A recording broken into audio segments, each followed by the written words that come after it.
Welcome, everyone, to a webinar entitled Finding God in Space Exploration and Extraterrestrial Life with presenters Paul Segura and Ted Peters.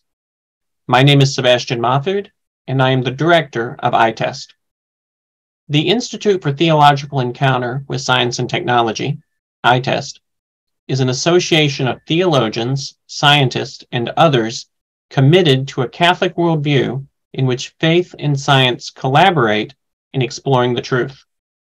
ITEST explores truth theologically in the wisdom traditions of the human community and in the data studied in the sciences. ITEST's mission is to foster and disseminate the Catholic position that science and faith in God are complementary paths to human fulfillment. Before I introduce our first speaker, I'd like to welcome Dr. Cynthia Toolin-Wilson, who will open us in prayer. Dr. Toolin-Wilson is a lifelong New Englander. Born and bred in Rhode Island, she frequently returns to Bristol to enjoy fried seafood and Dell's frozen lemonade near the bay. She now works for Pontifex University and teaches online at Holy Apostles College and Seminary and the Avila Institute. She lives in Vermont. Cynthia?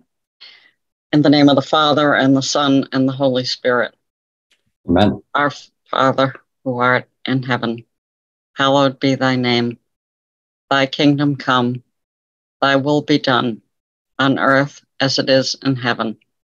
Give us this day our daily bread, and forgive us our trespasses, as we forgive those who trespass against us. And lead us not into temptation, but deliver us from evil. Amen.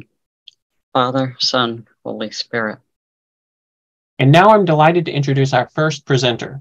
Paul Segura is an aerospace engineer and historian with 35 years in leadership, systems engineering, design engineering, and history roles, plus voluntary roles in the Hazelwood Historic Preservation and St. Louis County Historic Buildings Commissions, the Mound City Archaeological and Missouri Aviation Historical Societies, and ministries including RCIA at parish and archdiocesan levels. Paul holds a BS in Engineering Mechanics from the University of Missouri, Rolla, an MS in Engineering and Policy from Washington University in St. Louis, and a Catechism of the Catholic Church certificate from the Paul VI Pontifical Institute in the Archdiocese of St. Louis.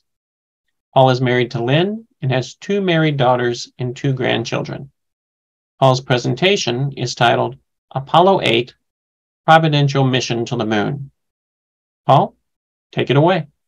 Well, thank you, Sebastian, and greetings, everybody. It's an honor here to be presenting to everyone about this topic on Apollo 8, Providential Mission to the Moon.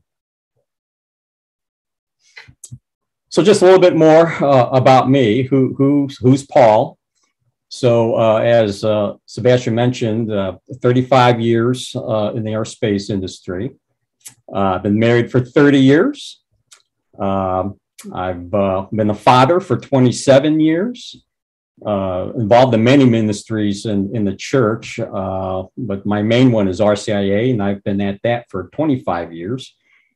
And in terms of the different historical activities, projects, presentations, I've been doing that for 20 years.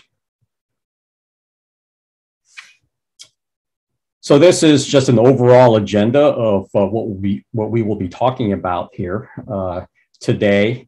We'll kind of start off, and also at the end with a little reflection from the Catechism about divine providence to put all of this within that context. And then we'll kind of talk through the historical context of when Apollo 8 happened. And then we'll get into the actual Apollo program, which was the project to go to the moon, and the history of that, and then the actual mission itself. And then we'll close out with the legacy of the mission. And then, of course, that's, as I mentioned earlier, a reflection on divine providence. So the Catechism of the Catholic Church tells us in paragraph 302 a bit about divine providence. So I'll just briefly read this and ask you all to just reflect a little bit upon these words tell us about God and his providence. Creation has its own goodness and proper perfection, but it did not spring forth complete from the hands of the Creator. The universe was created in a state of journeying toward an ultimate perfection yet to be attained, to which God has destined it. We call divine providence the dispositions by which God guides his creation towards this perfection. By his providence, God protects and governs all things which he has made, reaching mightily from one end of the earth to the other, and ordering all things well. For all are open and laid bare to his eyes, even those things which are yet to come into existence through the free action of creatures. So the space program, the beginnings of the space program, and this Apollo 8 mission all took place in the historical context of the Cold War, which starting after the end of World War II was a great military and economic competition between the United States and the Soviet Union.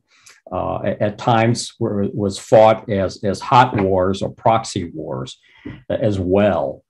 So again, within the context of the Cold War, the space race itself began, and the space race began in October 4th, precisely in 1957, when the Soviet Union launched Sputnik 1, which was the very first satellite, artificial satellite, to be launched off the Earth and attain orbit around the Earth. This event triggered the space race. There was expectation within the United States at that time that the United States was far ahead of the Soviet Union in science and technology. So the fact that the Soviet Union did this before the United States was an immense shock to the nation. Created a lot of anxiety and fear by many people in the United States as to what the Soviets could do with this new technology against the United States. So as a result of this, Congress passed and the president signed, President Eisenhower signed a new law forming the National Aeronautics and Space Administration, or NASA. It came into being on the 29th of July in 1958. NASA was handed the mission to immediately put a satellite into orbit for the United States. It took a little while for that to happen, but eventually did. Beyond that, the next major goal that the United States wanted to do was to place a person into space, or an astronaut into space.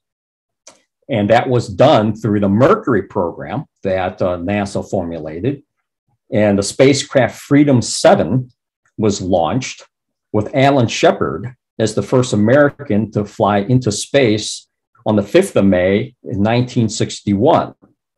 Now, although that was an enormous achievement for the United States, unfortunately, the Soviet Union had launched their first person into space, a cosmonaut named Yuri Gagarin, just a few weeks before that. So once again, it was displayed to the world that the United States remained behind the Soviet Union. In light of all this, the relatively newly elected president of the United States, John F. Kennedy, asked NASA, what is it in terms of these space technologies and these space events where the United States could beat the Soviets into space? And after a lot of analysis, NASA told President Kennedy that we would not be able to beat the Soviet Union with the next several major milestones to get into space, sending 2 people into space, sending multiple spacecraft into space. The Soviets were ahead by years. But landing a person on the moon is far enough into the future that NASA thought that we could catch up by that time. So as a result of NASA telling that to the president, President Kennedy then called for a joint session of Congress on the 25th of May in 1961, just shortly after Alan Shepard's first flight, where he called for landing a man on the moon and returning him safely to the Earth by the end of the 1960s, thereby setting the stage for the race to the moon.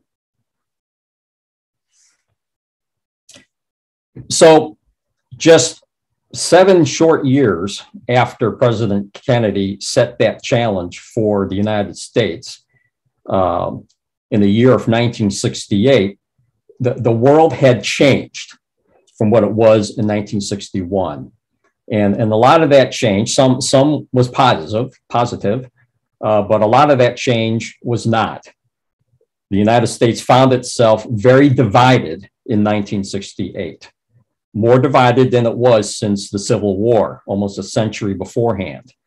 And this is just a summary of what happened in 1968, just to kind of give a flavor of this division that took place. So one of those hot wars, proxy wars, that I mentioned earlier in the Cold War was the Vietnam War. The United States was deeply involved in that war. And in 1968, the Tet Offensive took place, where the North Vietnamese, who we were fighting against, had a surprise attack against the South Vietnamese, who we were supporting. So that was a big shock. President Lyndon B. Johnson was in his first term of office as president of the United States. 1968 was an election year. He was due for re-election. And because of the issues of division in the United States, a lot of it driven by the war in Vietnam, President Johnson shocked the nation by announcing he would not run for a second term.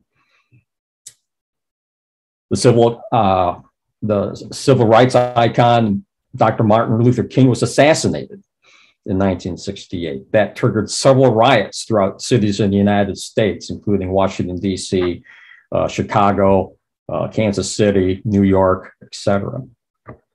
Robert F. Kennedy, who was a Democratic candidate for president that year, he was assassinated as well in California. Protests against the Vietnam War took place in multiple colleges and university campuses across the country. This was the year also that Pope St. Paul VI promulgated the encyclical Humanae Vitae. Also in 1968 is when the Warsaw Pact, which was basically the countries that are under the influence of the Soviet Union, invaded Czechoslovakia, crushing the Prague Spring, which was a freedom movement in Czechoslovakia at that time. Also, France conducted its first hydrogen bomb test, spreading the amount of nations on the earth who had nuclear weapon capability. At the Democratic National Convention in Chicago, there were a lot of riots that took place in the streets with protesters against the war and other demonstrators. This was all shown on live national TV.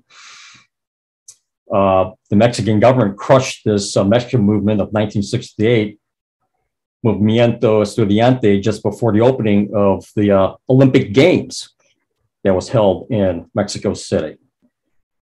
In 1968, Richard M. Nixon won the presidential election, was elected the 38th president of the United States. Mao Zedong started the Up to the Mountains and Down to the Villages campaign, which is a re-education movement for educated youth in China. The Khmer Rouge was officially formed in 1968 in Cambodia, which in years later would be responsible for genocide and other atrocities. And in 1968, there were multiple airplane crashes and hijackings that took place. So I just put on here a quote from the early church father Origen: where there is division, there is sin. So I mentioned that NASA was charged with the responsibility to come up with a plan to beat the Soviets in the space race, and that plan was decided to be a mission to land an astronaut on the moon. That mission became Project Apollo. So what you see here is the overall flight plan of how NASA planned to get astronauts to the moon and land on the moon. There's a number of different approaches to take. The approach that was decided upon, or the mode, was called lunar orbit rendezvous, in which a single rocket was launched off of the Earth. That single rocket would bring two types of spacecraft to the moon, a mothership and a lander. Once reaching the moon, the lander would separate from the mothership, land on the moon. Astronauts would then walk on the moon, return to the lander, launch off the moon with the lander, return to the mothership.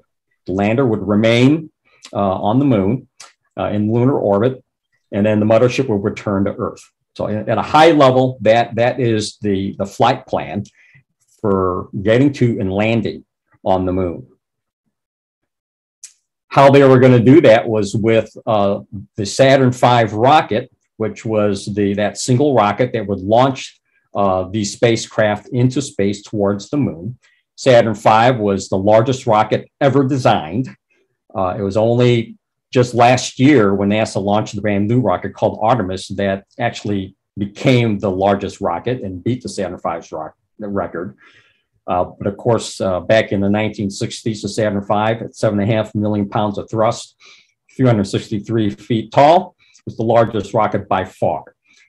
The spacecraft that it was carrying, they were launched into space, is what you see in the middle. The command module is the capsule where the crew of 3 astronauts would travel to the moon. Connected to the command module is the service module, which contains all of the fuel, the oxygen, the power, other equipment as well, plus the large engine, which you see the bell of the engine connected to the back of that would power them into lunar orbit and get them out of lunar orbit. Okay. And then to the right of the command module is this more spidery looking spacecraft. That's the lander I mentioned earlier, and it's called the lunar module. Okay, so that lunar module would be connected or docked to the command module. 2 astronauts would go into the lunar module. 1 astronaut would remain in the command module in lunar orbit. The 2 in the lunar module would go down to the lunar surface, land, as shown on the bottom there. 2 astronauts would then get out of that, walk on the moon, return to that lunar module, launch, go back into lunar orbit, dock again with the command module, and join that 3rd astronaut, and then return to Earth. So that is the approach that the Apollo program is taking to get to the moon. So, of course, to get to the moon, it's just not build a rocket and try once, right? There's a series of tests and approaches that need to be taken in order to verify that all of the spacecraft, the rocket, and the equipment are ready. So this flight schedule shows these test flights and the step-by-step approach to get to the moon. So Apollo 4 and Apollo 6 were unmanned, no astronauts on board. They were tests of the Saturn V rocket itself with the command service module attached to make sure that the rocket would function properly. It could launch the CSM into Earth orbit and launch it toward the moon. Apollo 7 would be the first crewed test of the command service module. A smaller rocket would launch that into Earth orbit just to make sure that the command module and the service module would operate properly in space. Apollo 5 was an unmanned test of the lunar module. Okay, so that lunar module test took place in January of 1968, and overall that looked pretty good. Okay, the Apollo 7 flight test of the command module was scheduled for later in the year, in October of 1968. Apollo 4 and Apollo 6 took place earlier. Apollo 4 in November of 1967 and Apollo 6 in April of 1968. And then Apollo 8 was designed to be a test of all of the spacecraft together now in low Earth orbit to make sure that the command module, service module, and the lunar module all were operating to expectations. That was planned for December of 1968. Then Apollo 9 would take that same collection of spacecraft and test that in high Earth orbit. That was scheduled for February of 1969. And then Apollo 10 will be the first mission that would actually go to the moon with all of the spacecraft. It would not land on the moon, but it would test those spacecraft in lunar orbit. And the thought was that Apollo 11 in late 1969 would be the first attempt to actually land on the moon. So this was the schedule that was put forward and what NASA was working to in order to get to that lunar landing. Now, that Apollo 6 launch, that second unmanned test of the large Saturn V rocket, took place in April of 1968. The earlier test, Apollo 4, that was in 1967, went really well and gave everybody high confidence that the Saturn V rocket was ready. But in the second test, there were a number of problems that took place. There were vibrations that took place caused by pogo oscillation in the rocket during launch that caused some damage to the rocket. And as the rocket continued into space, there was several engines that shut down. So there were concerns about the rocket really being ready and if there were changes that needed to be made to the rocket. Also, there's a picture on the right here of the lunar module. This is actually the lunar module from Apollo 11. But the lunar module that was supposed to be used for the Apollo 8 test in Earth orbit was running way behind schedule. Although they did the unmanned test earlier in the year, the test of the manned version had several changes in it that were not ready. So this was causing a problem with NASA trying to keep up with the flight schedule. In addition to these problems that NASA was having, the CIA approached NASA with some information and intelligence about what they were finding out with the Soviet space program. Secret satellite photos showed an enormous rocket at Baikonur, which was the space launch complex for the Soviets, that this large rocket was definitely of the size that would be able to send astronauts to the moon. And they were getting a lot of intelligence chatter or a lot of just, hearing of conversations back and forth that there's the possibility, not known for sure, but a possibility that the Soviets were planning a manned orbital flight around the moon, not to land on the moon, but to at least send astronauts to the moon in orbit around the moon in late 1968. Now, that would not land on the moon, so would not meet the goal of President Kennedy, but it would be a serious threat, and the Soviets could claim that they beat the United States to the moon by orbiting before we would. And if you may recall, on the flight schedule, we weren't planning a mission to orbit the moon until mid-1969. So this became a big concern of, if it is true that the Soviets are planning a late mission to orbit the moon in late 1968, that would be ahead of when NASA was going. And to further put pressure on this whole situation, the Soviets did launch in September of 1968, the Zond 5 mission, which was an unmanned mission, but it did carry animals. Okay, and this mission was designed to launch towards the moon, circle around the moon, and return to Earth. And this mission did successfully do that. It was the first spacecraft ever to be launched from Earth to the moon and return from the moon and land on the Earth. Carrying, several animals, including a couple of tortoises here. Okay, so the result of these problems that NASA was having, and then the CIA intelligence, and the possible threat coming from the Soviets of beating them to lunar orbit, was forcing NASA into a big decision that needed to be made.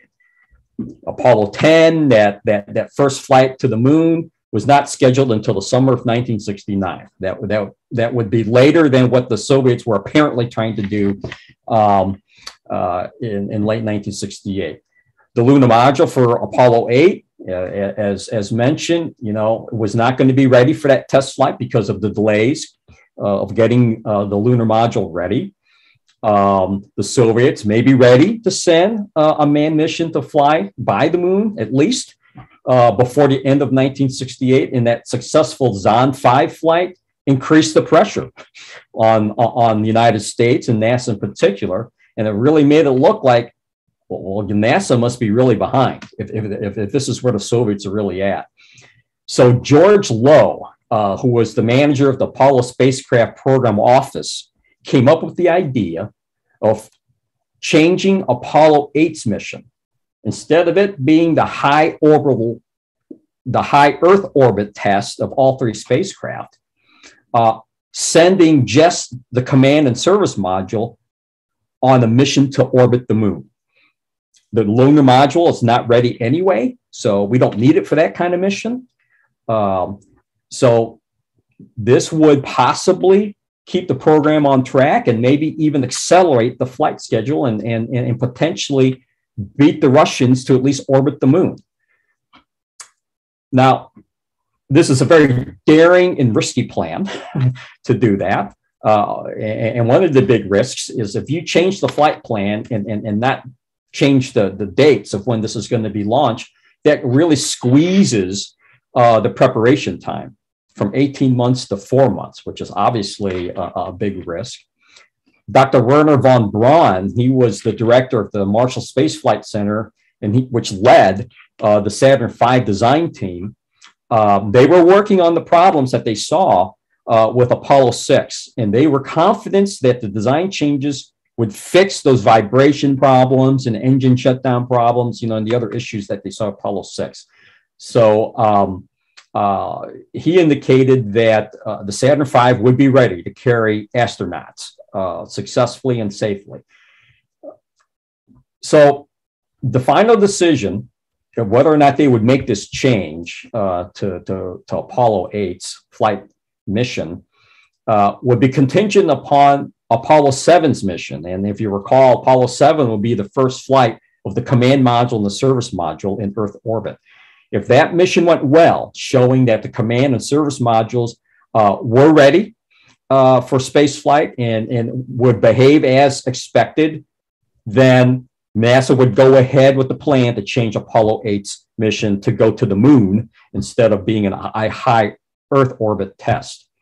So this was presented to NASA Administrator James Webb, who, after a lot of coordination and answering questions of concerns about the risks, eventually did approve this plan, which he took to President Johnson, and President Johnson approved the plan. So in October of 1968, Apollo 7 launched, and they did have a successful flight of the command and service modules. They both performed beautifully, as fully expected, only minor issues that were easily addressed. So as a result of that successful flight, NASA did go forward with the change of Apollo 8's mission to fly to the moon itself. Now, the original crew that was going to fly Apollo 8 was asked, well, hey, we're going to change the mission to go to the moon instead of high Earth orbit. They chose not to do that. They didn't feel comfortable with that change. So NASA asked the Apollo 9 crew, would you be interested in flying this changed Apollo 8 mission to the moon? And they said, yes, we would love to do that. So the two crews swapped positions, okay? And that new Apollo 8 crew would have to live with that shortened preparation time. High stress, it's already high stress to prepare for missions into any part of space, but to have a lot less time with this change was even more stress. So this is how the flight schedule was modified as a result of all these decisions. So you see there the Apollo 7 mission, that was a success, okay? That took place, it actually flew in October of 1968. So Apollo 8 would now be changed to fly the command and service modules to the moon to orbit the moon.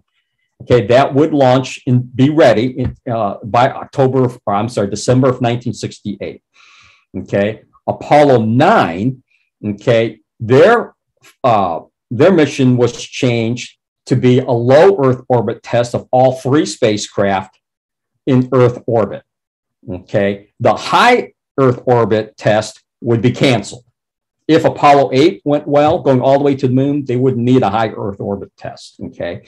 Apollo 10, that flight plan was not changed, but the flight was moved up to May of 1969.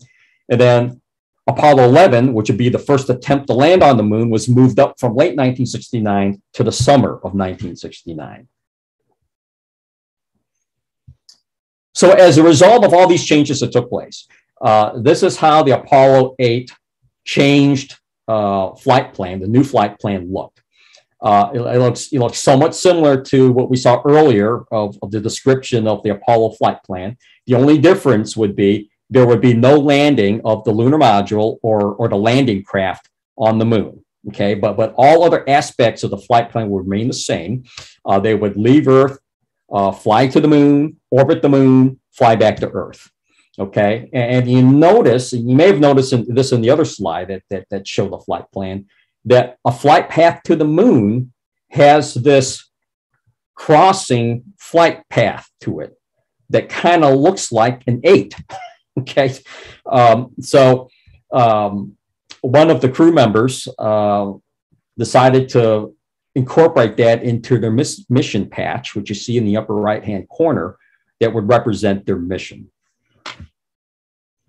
So here is that crew that ended up swapping, okay, and becoming the Apollo 8 crew.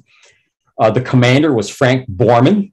He was a colonel in the United States Air Force. He graduated in 1950 from West Point. He was married to Susan, had 2 children, was an Episcopalian. Jim Lovell, who was the command module pilot. He was a captain in the U.S. Navy, graduated in 1952 from the Naval Academy. He was a Navy test pilot, married to Marilyn, 4 children, Episcopalian. Bill Anders was the lunar module pilot. Now, of course, there would be no lunar module on this mission. So Bill Anders would assist with flying the command module and be responsible for a lot of the photography that would take place on this mission. He was a major in the United States Air Force. He graduated from the Naval Academy in 1955. He was not a test pilot like the other 2, but was a fighter pilot. But the fact that he had a graduate degree as well is what gave him the ability to become an astronaut. Married to Valerie. He had 6 children in all. He didn't have all 6 children at this time, but he ended up having 6 children. He was Catholic. So Apollo 8 launched on the 21st of December of 1968. And if you may recall off the flight plan slide, this flight was scheduled for December. The reason it was scheduled for December, number one, is because they wanted to try to beat the Soviets, but also because in December would be the launch window to try to take pictures of the near side of the moon. Okay, that would be in daylight. They had to launch in the last week of December so that it would be daylight on the near side of the moon. So they would be in space at the moon during Christmas. So they did launch on the 21st of December. A number first took place on Apollo 8 as a result of this daring mission that took place. They would be the first humans to fly on the Saturn V rocket. Okay, this big, huge rocket that had 2 test flights, one great, one not so great. And it turned out with their flight, it was great. The rocket had absolutely no problems. They successfully launched and reached Earth orbit. So Houston is where NASA has their mission control, and that's in Houston, Texas, on the ground. And in mission control, a person called the CAPCON, the capsule communicator, is the only person who's authorized to talk to the crew in space to prevent confusion, right, and keep the communications controlled. The Capcom for this mission, for at least large parts of it that we'll be talking about here in this presentation, was Michael Collins, okay? And he was in the backup crew for Apollo 8. The backup crew always plays the role of the Capcom in these missions. So in Earth orbit, they tested the spacecraft, make sure everything was working well, and then they were prepared to fire their 3rd stage engine to launch towards the moon. And that maneuver is called the translunar injection. Okay. And so after they did their tests in Earth orbit, Michael Collins, from Houston said, Apollo 8, you are go for TLI, that translunar injection, which they fired that engine. It fired successfully. It shut off when it was supposed to shut off, and they were successfully going to the moon. They went from 17,000 miles per hour, which was their speed in Earth orbit, okay, and they accelerated up to almost 24,000 miles per hour, okay, to escape Earth's gravity.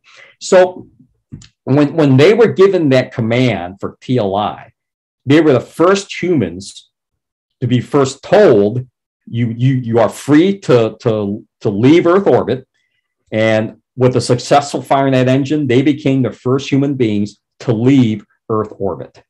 Okay, they were the first to pass through the Van Allen radiation belts, which earlier in the 1960s were discovered, okay, as a result of satellites that were launched into space. Okay, there were a number of televised broadcasts, okay, that took place on this mission, and so this crew, they were the first to take televised pictures of the Earth, okay, on the way to the moon. And as they approached the moon, they were the first human beings to be captured by the gravitational field of another celestial body, which was our own moon. Now, on the way to the moon, Frank Borman unfortunately suffered from vomiting and some diarrhea, stomach condition that he had. But thankfully, that eased up and he recovered, and it really didn't affect the mission itself. Okay, as they approached the moon, they would execute a maneuver to get into lunar orbit. Okay, and this maneuver is called lunar orbit insertion. Okay, and this would be another one of those firsts. They would be the first humans, okay, to be captured into lunar orbit and to perform this maneuver. Now that service module that's on the back of the command module has this very large engine, just one single engine, and that single engine had to fire, right, in order to execute this maneuver, which it did. Okay. The other first that took place is as they would now enter lunar orbit and go behind the moon, they would be the first human beings to lose contact with the Earth because radio signals would not be able to reach them on the other side of the moon. Okay, so they would be the first humans to be, quote, alone without communication back with Earth, okay, in history. Okay, so this engine, this maneuver had to take place on the far side of the moon. So they did not have the assistance of mission control to perform this lunar orbit insertion. It was all done by computer. It happened. It was successful. They entered lunar orbit. So they were the first to enter lunar orbit. When they were behind the backside of the moon, they were the first human beings to see the far side of the moon. When we see the moon, we always see the same side, the near side. The moon orbits at a speed at which we always see the same side of the moon as it orbits the Earth. So these three were the first to see that other side of the moon and to take pictures of it. On the right is a picture they took of that far side of the moon. Okay, and when they made that maneuver, okay, they would eventually come out from nighttime, lunar nighttime to lunar daytime. Okay, and they experienced that lunar daytime exactly when the flight plan said it was supposed to happen. Okay, and Frank Borman was just in awe that at the exact second that the flight plan said, boom, they saw the daylight, okay, on the moon. And he was awed by all of the human calculators, which were, actual people that did all the math, right? And the scientists, the engineers, the mission planners who did all of the analysis for the flight plan and came up with these numbers. And they got the numbers right down to the second. He was just so impressed with that. And so, yes, they were the first to orbit the moon and the first to see the far side of the moon. So while they were in orbit around the moon, they would orbit the moon 10 times, okay? Frank Borman, he recorded a prayer, okay, during this part of the mission that we played at his Episcopal service that night. Now remember, this mission is happening during Christmas, okay? And this is approaching Christmas Eve here. So I'll read to you here from what the Apollo Flight Journal tells us. So Collins said, Apollo 8 Houston, go ahead, Frank, with your message. Borman says, okay. This is to Rod Rose and the people at St. Christopher's, actually to people everywhere. Give us, O God, the vision which can see thy love in the world in spite of human failure. Give us the faith to trust the goodness in spite of our ignorance and weakness. Give us the knowledge that we may continue to pray with understanding hearts, and show us what each one of us can do to set forth the coming of the day of universal peace. Amen. And then Collins responds, Amen. I just love that he said amen. And then Borman said, I was supposed to lay read tonight and I couldn't quite make it. And Collins said, Roger, I think they understand. And then on the right here is some of the pictures they took on the near side, okay, the side that faces the Earth, in daylight of some of the proposed landing sites that would be used at later missions. On the fourth orbit, okay, of the moon, up until this point, up until the fourth orbit, the spacecraft was actually pointing its nose down towards the moon so they could take pictures of the surface of the moon. So they could actually see the direction they were going. They were just watching the lunar surface go by. But on the fourth orbit, they executed a maneuver so that they could now point the nose of the spacecraft in the direction that they were orbiting. Okay, so they could take pictures from that perspective. Okay, so as they executed this maneuver, you know, they could go from seeing just the moon, and they started seeing the horizon of the moon, which they knew that would happen. Okay, but then on the edge of the horizon of the moon, they started seeing the Earth appear. Now, surprisingly, that was not something that was in the flight plan. It was not something that they practiced in preparing for this mission. So they were completely surprised by seeing the Earth starting to rise, okay, above the horizon moving and continue to rise. All three astronauts at that point were taking pictures of the lunar surface, but when they saw the moon rising, all three of them started the Earth rising. All three of them took pictures of the Earth. They were just so caught by the surprise. Okay, just the beauty of the moment of seeing the Earth small like that rising over the moon. So all three had black and white film in their cameras. Bill Anders asked Lovell for color film, which he quickly, switched in his camera, and took this picture that you see on the right, which became known as Earthrise. Now, of course, they couldn't see these pictures because they were all taken on film, and it would only be later, after they returned, that this picture could be seen. But in the moment, and as the astronauts today reflect back on this moment, Frank Borman, has said, there was this beautiful planet, blue with white clouds, kind of brownish pink that you could clearly distinguish, terribly isolated with a black background of space. But it was everything that we held dearer, was back there, 240,000 miles away. Our families, our country, everything. And it was Christmas Eve. So it was a very nostalgic moment looking back at the Earth. And then Jim Lovell reflected, in later years, the thought, how insignificant we all are. Everybody ever knew. 5 billion people could be behind my thumb as I put it up. And as he moved his thumb, he could hide the whole Earth behind his thumb. And that was just a poignant moment for him. Now, on the 9th orbit, okay, again, this is still Christmas Eve. On the 9th orbit, NASA had planned a television broadcast, okay? And recognizing that this television broadcast would be live and it would be on Christmas Eve, that many people would be available and want to watch this. So the astronauts were told that this would be the largest television audience of all time would be watching. So when they were still training for the mission, NASA told the astronauts, you're going to be doing this, big, huge, historic broadcast, prepare for it. And they asked NASA, well, what do you want us to say? And all NASA said was, just say something appropriate.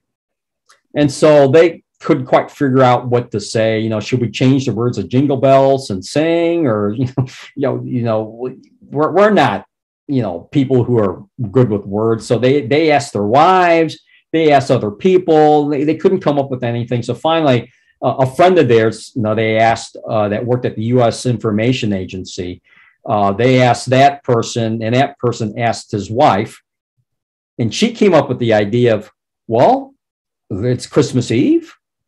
They're in space at the moon. Why not read from the beginning of Genesis?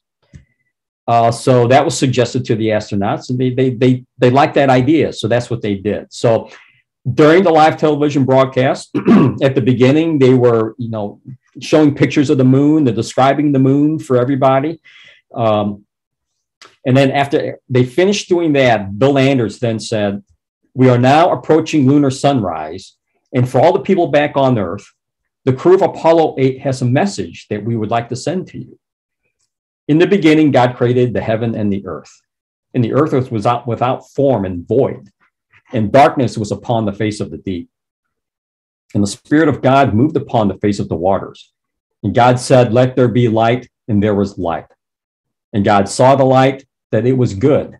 And God divided the light from the darkness." And then Jim Lovell continued, "And God called the light day, and the darkness he called night. And the evening and the morning were the first day. And God said, 'Let there be a firmament in the midst of the waters, and let it divide the waters from the waters.' And God made the firmament and divided the waters which were under the firmament from the waters which were above the firmament. And it was so. And God called the firmament heaven. And the evening and the morning were the second day."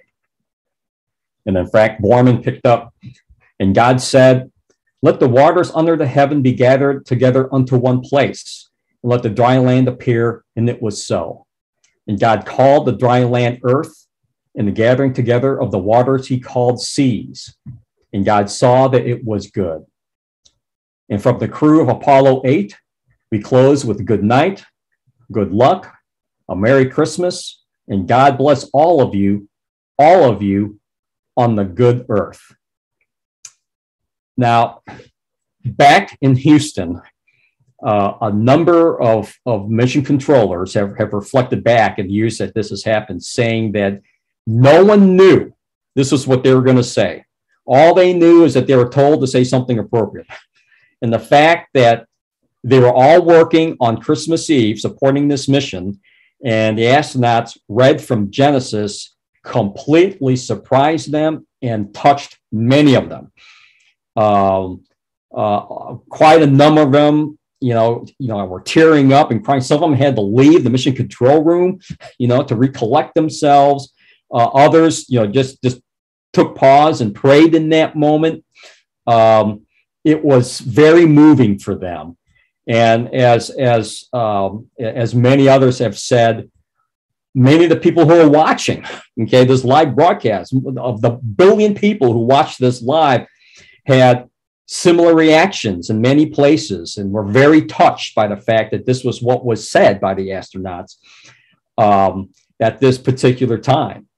And for many people, the reading of Genesis is the main memory, the poignant moment they have of this Apollo 8 mission. The fact that, hey, they were at the moon and they did this.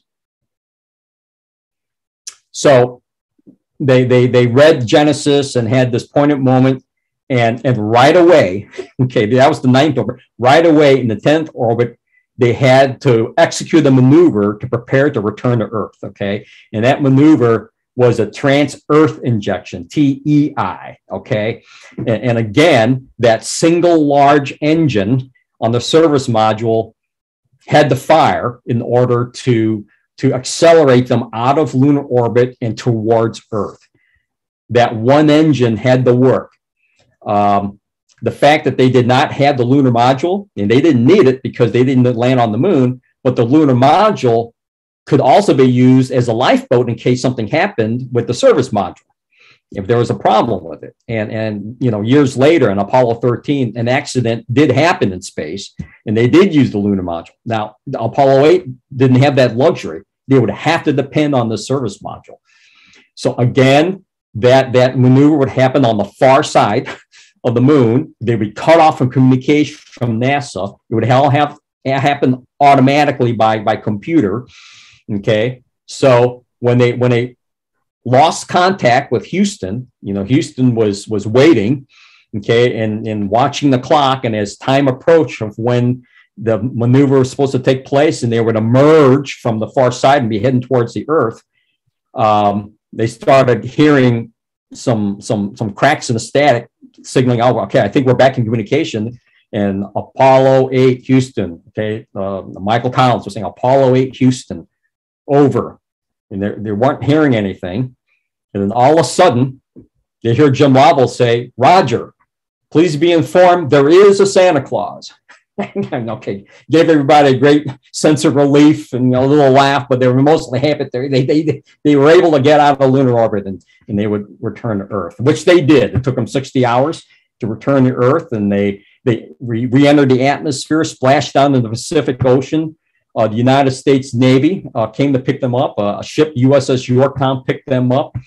So here you see a picture they took of the Earth on the way back to Earth. Okay. Somewhat similar to Earthrise, but no lunar surface shown there. But you see their spacecraft on the deck of the USS Yorktown, the aircraft carrier. And here you see pictures of Borman, Lovell, and Anders with their first comments after they were plucked out of the ocean and on the aircraft carrier. So now the flight's over. A lot of questions from a lot of reporters. One reporter asked, kind of tongue-in-cheek, is the moon made of green cheese? And Bill Anders answered, nope, it's American cheese. Kind of, pointing towards that competition, right, took place between the Soviets and the Americans. From the concluding mission report, George Low wrote, almost without exception, spacecraft systems operated as intended. All temperatures varied in a predictable manner within acceptable limits, and consumable usage was always maintained at safe levels. Communications quality was exceptionally good, and live television was transmitted on 6 occasions. The crew superbly performed the planned mission. So in a nutshell, this high-risk mission went off practically without a hitch. It was extremely successful. I mean, and most importantly, the 3 astronauts returned to Earth safely, right? And they reached the moon, the first people to reach the moon. They didn't land on the moon, but they did reach the moon, and they beat the Soviets in doing that. So similar to Alan Shepard when he was the first American in space, and similar to John Glenn when he was the first American to orbit the Earth, these 3 astronauts received a similar reception. There was a ticker tape parade in New York City in their honor. They're invited to visit and speak at the United Nations while in New York. They're invited to speak before a joint meeting of Congress, all 3 of them. President Johnson awarded them the NASA Distinguished Service Medal at the White House. Okay. And then Frank Borman and his family was asked to take a tour of Europe as a goodwill tour as a result of the end of this mission. Okay. And one of the stops they took was at the Vatican. And Pope Paul VI and Frank Borman were discussing the Genesis reading. And Pope Paul said to Frank, for that particular moment of time, the world was at peace when they read that Genesis reading there. Time magazine every year selects a person of the year. Back then, they would select a man of the year. Because of all of the violence that was happening and the protests that were happening in 1968, Time magazine was planning on making the protester the person or the man of the year. But as a result of the Apollo 8 mission, they changed that and made the Apollo 8 crew the men of the year. Okay. And then the crew received a lot of letters, a lot of postcards, a lot of telegrams, as the years went by. A lot of them they didn't have time to read or do. A lot of them just didn't remember. But the crew remembered this one, even years later. They received a telegram that said, "Thank you, Apollo 8. You saved 1968." So what's the legacy of this space flight? Well, first of all, it was successful, as George Lowe's mission report said. It achieved all of the objectives it was intended to achieve. Mainly, it was able to prove that you could fly to the moon, orbit the moon, and return safely. And that was so important because the exact same flight path would be needed to land on the moon. So it set a great foundation for Apollo 11. Okay, you see the patch for Apollo 11 here on the right. It set a great foundation for Apollo 11 to follow in their footsteps. They would be able to use the experience of Apollo 8 to fly. So the main thing that Apollo 11 would need to worry about is the actual landing. That would be the first thing that would happen on Apollo 11, which it did obviously successfully, right, in the summer of 1969. But all of the other firsts of Apollo 8, Borman, Lovell, and Anders being the first humans to leave Earth completely, leave Earth orbit completely, and being the first humans to fly to the moon and to orbit the moon, to see the far side of the moon, to see the Earth as it looks from the moon and the impact of that. They were the first to do that. Now, Apollo 11 is most remembered by most people as being the significant mission of landing on the moon. And it was, no question about that. But they were not the first to go to the moon. It was Apollo 8. And that's where these three astronauts hold the history for that. So Jim Lovell, again later, reflecting upon the flight, said, "We often talk about going to heaven when we die, but in reality, don't we go to heaven when we're born? Because don't we arrive on a body that has the proper mass that can contain water in an atmosphere, the very essentials of life? And don't we arrive on a body that's just at the right distance from a star that provides the energy to the Earth? And that energy is what caused life to evolve in the beginning. In some aspects, God has really given us a stage on which to perform. And I think that is how, and I think that how this play comes out is really up to us." And Frank Borman years later reflected, "Realizing that we had done our job well, that we beat the Russians to the moon, and there was no doubt in my mind now that the rest of the program was going to work. I had a feeling almost of euphoria. I was so pleased. I was so thankful for, because let's face it, God must have been looking after us or we wouldn't have made it. So it was a very, very, very religious experience for me." United States Post Office decided to take that picture that was taken, that after it was developed, became Earthrise. And right away, it became a very popular photo, which is why the Post Office chose that one for the stamp.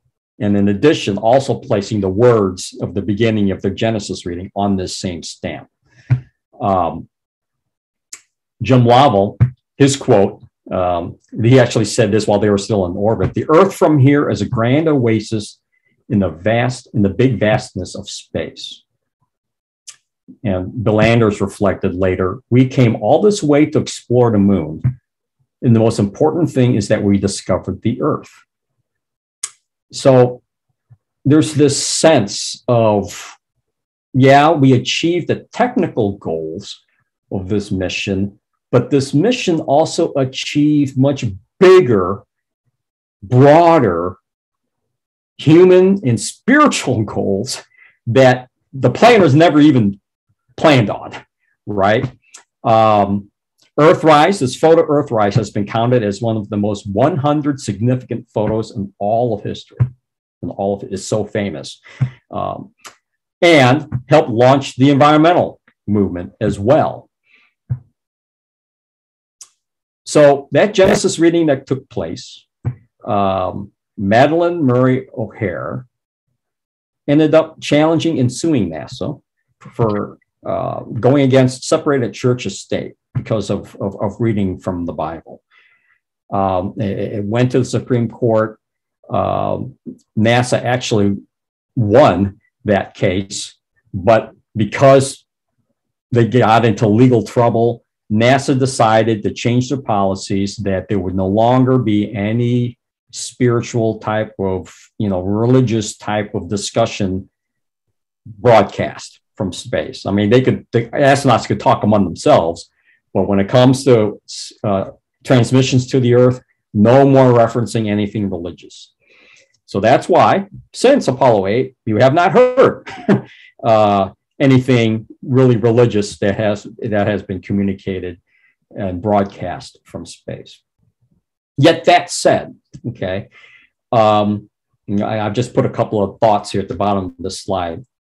It took a trip to the moon to prompt questions about who we are, what does all this mean, and what do we need to do with this knowledge that we learned? That, hey, going to the other box here, for the first time, people saw themselves as inhabitants on a small world in a large universe. For all human history, we were on Earth and thought of just the Earth. I mean, for a long time, we thought that's all there was the Earth. And even after we learned that, there are other planets out there, and we circle the sun and all that, our focus is the Earth. What are our lives on the Earth? And this mission, for the first time, opened our eyes to say, wow, we can see ourselves in the context of who we really are, that we're on this small planet orbiting the sun in this solar system. And what's that say about us? And what's that say about God and about us? And as it was for Frank Borman, for many other people, that opens up a lot of deeper religious questions about our relationships to each other, about our relationships to the Creator. And a last thought here about this mission. As the years went by, the Apollo 8 crew became known as the Original Wives crew. Why is that?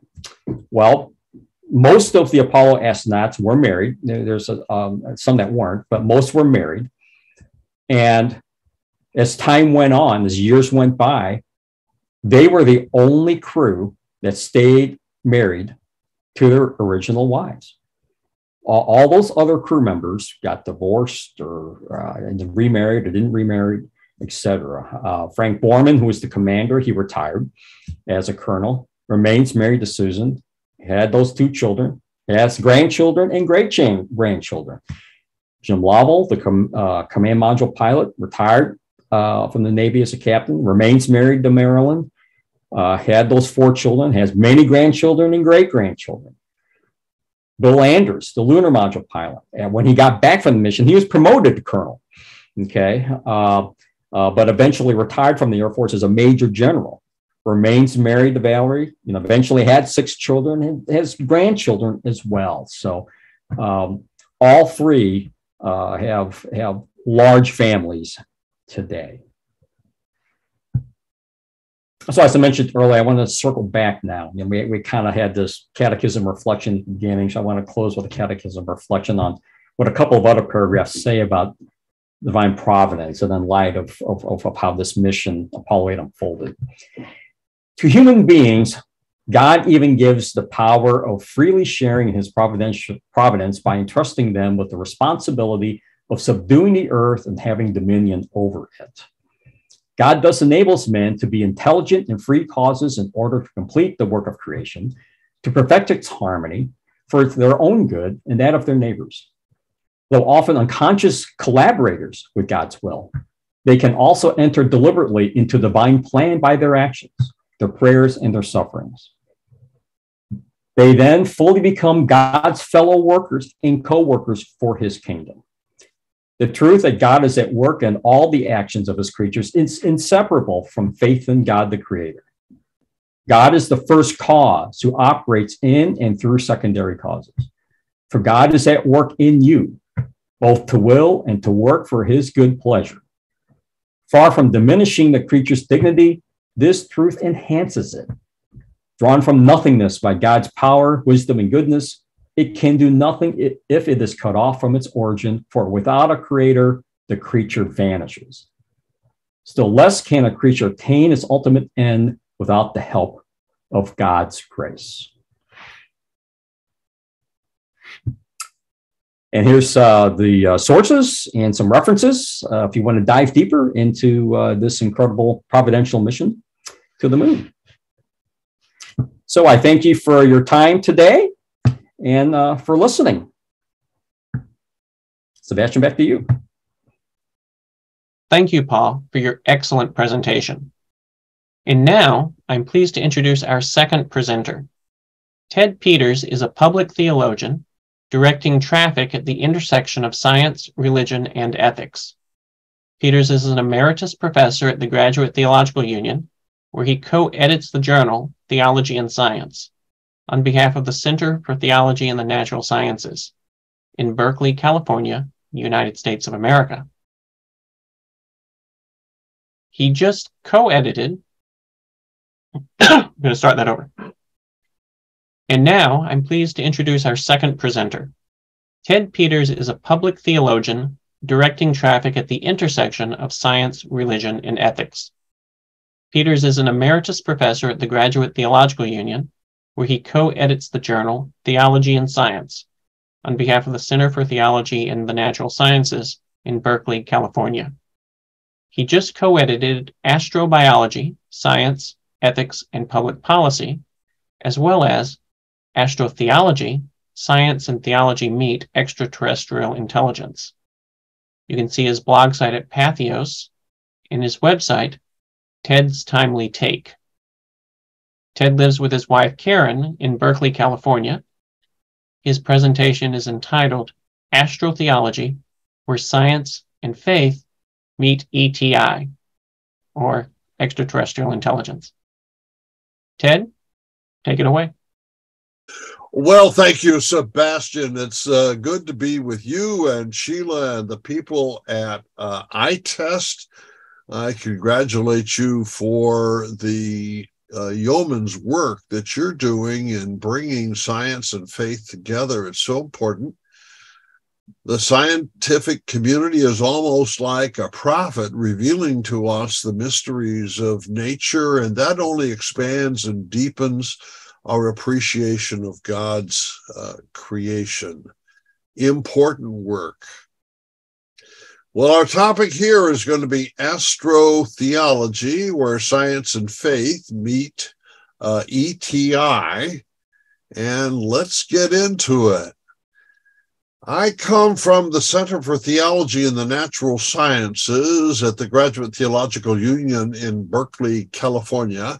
Take a look at the Golden Gate Bridge on our journal cover. It's not yet finished.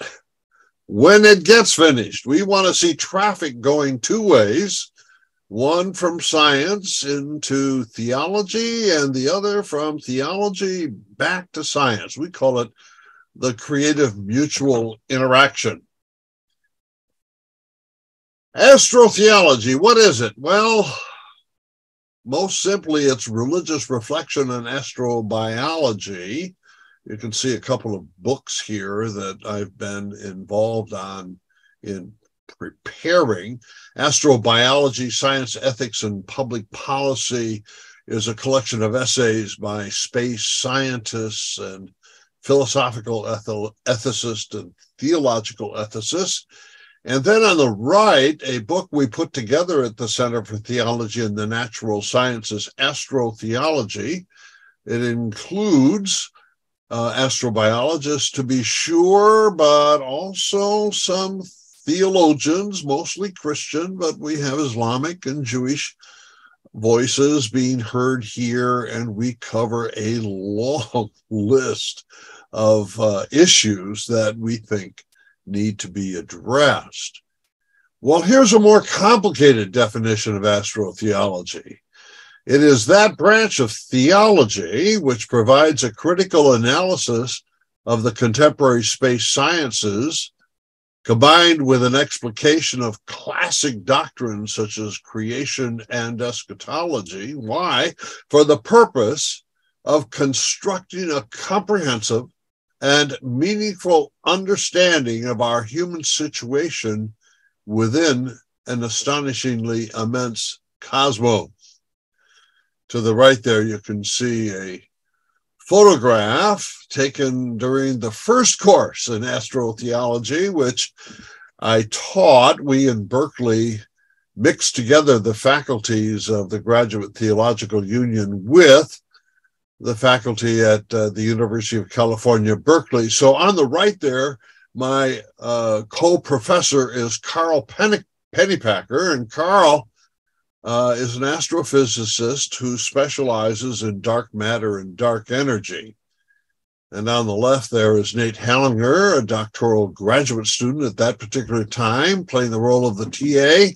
And then in the middle is a guest lecturer coming to us from a planet orbiting Zeta 2 Reticuli about 29 million light years away.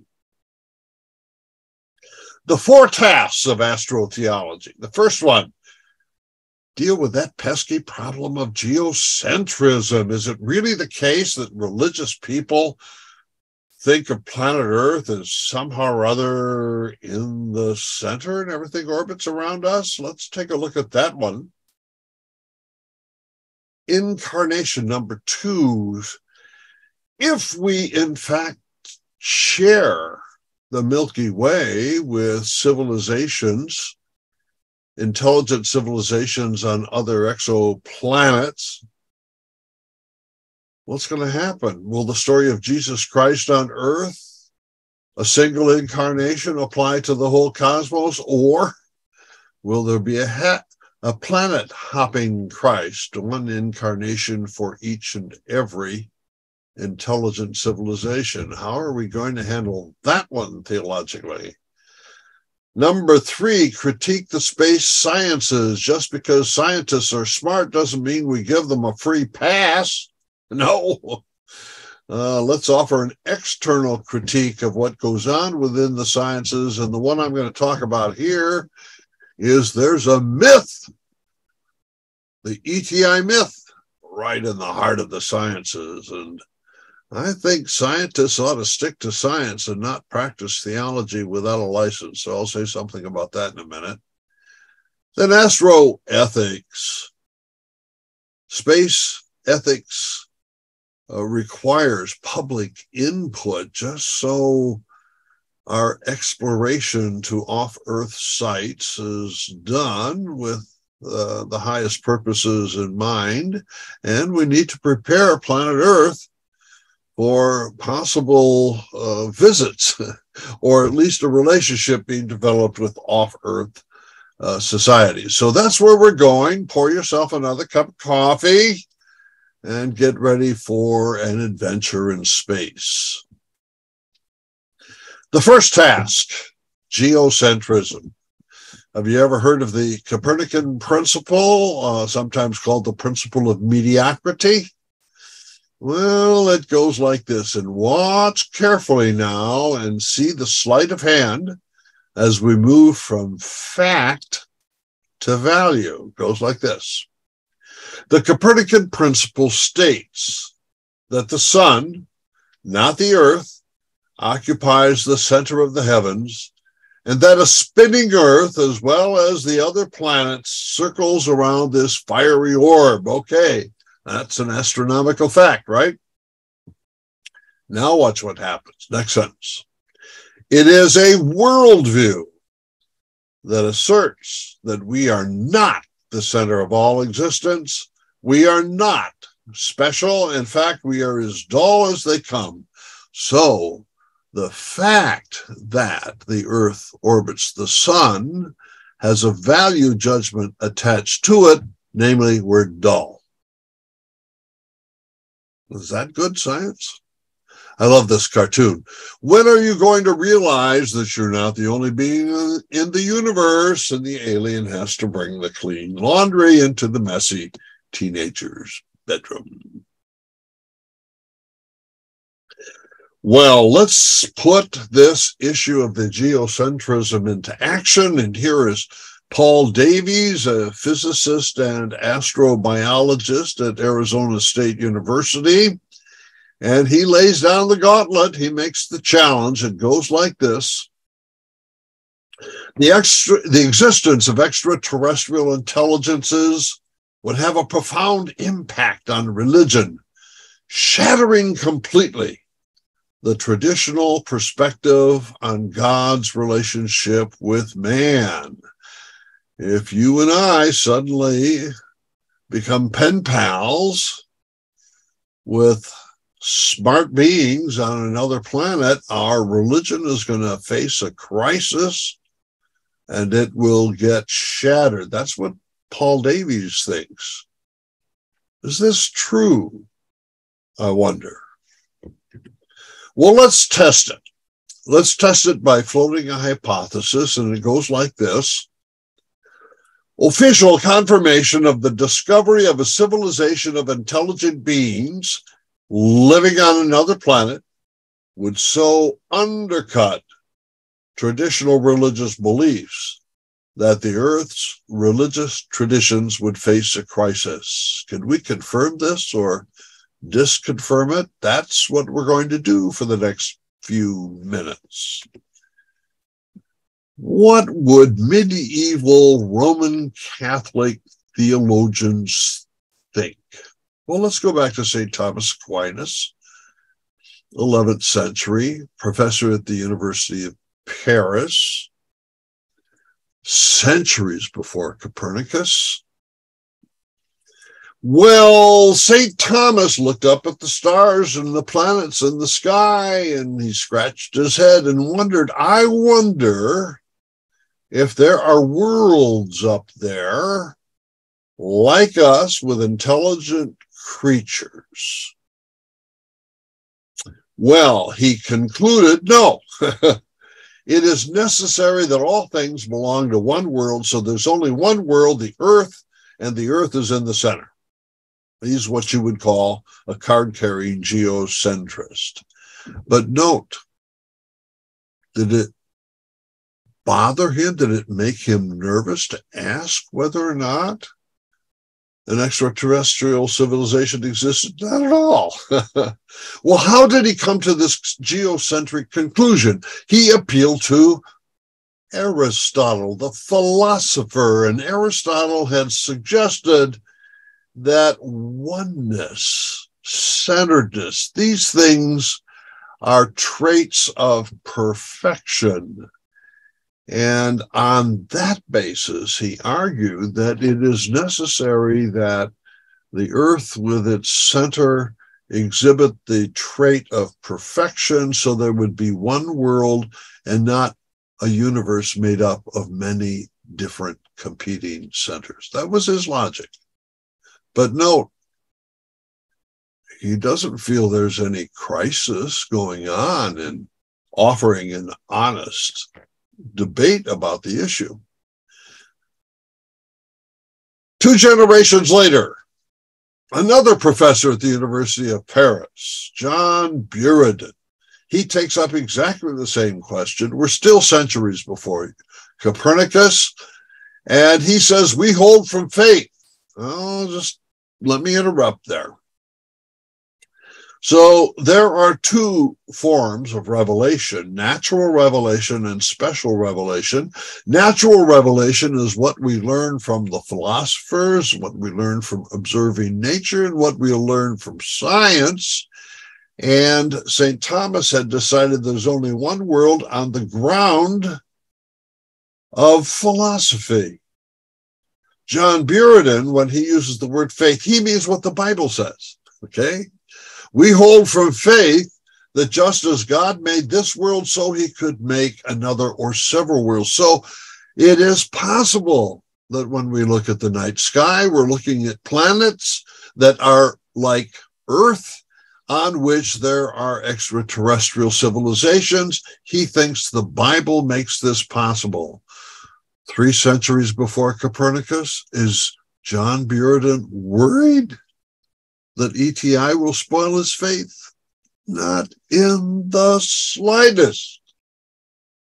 What about Roman Catholics today? Well, let's ask them. I conducted the Peters ETI Religious Crisis Survey with one of my graduate students, Julie Freilich, in which we asked 10 questions of self-identified religious people around the world, and Roman Catholics were one of the groups surveyed. Take a look at question 3. Official confirmation of the discovery of a civilization of intelligent beings living on another planet would so undercut my beliefs that my beliefs would face a crisis. Do very many Roman Catholics agree with this? Look at the purple. Only 8% either agree or strongly agree. Only 8%. Look at the blue area. Clearly, Roman Catholics are not worried about a faith crisis for their own beliefs. Now, let's ask a slightly different question, number 4. Official confirmation of the discovery of a civilization of intelligent beings living on another planet would so undercut the beliefs of my particular religious tradition that my religious tradition would face a crisis. So it's not my faith itself that would face a crisis, but I worry about my priest, I worry about the nuns in the parochial school, I worry about my archbishop. And note the purple expands just a little bit to 22%, but still 66%, 2/3 are saying, nah, not a problem.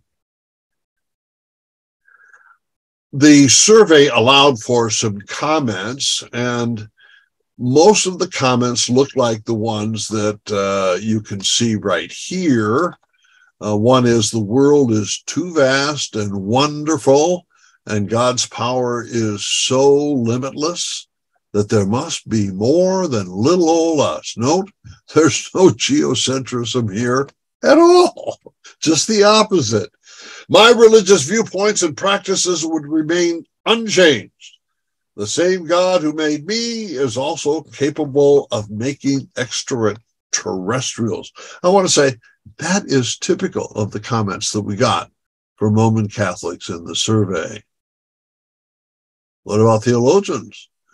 Theodore Hesburgh, once president of Notre Dame. Catholics can legitimately accept the possibility of life on other planets. Karl Rahner, maybe the most distinguished Roman Catholic theologian of the 20th century. There are in the universe many histories of freedom which do not only take place on Earth.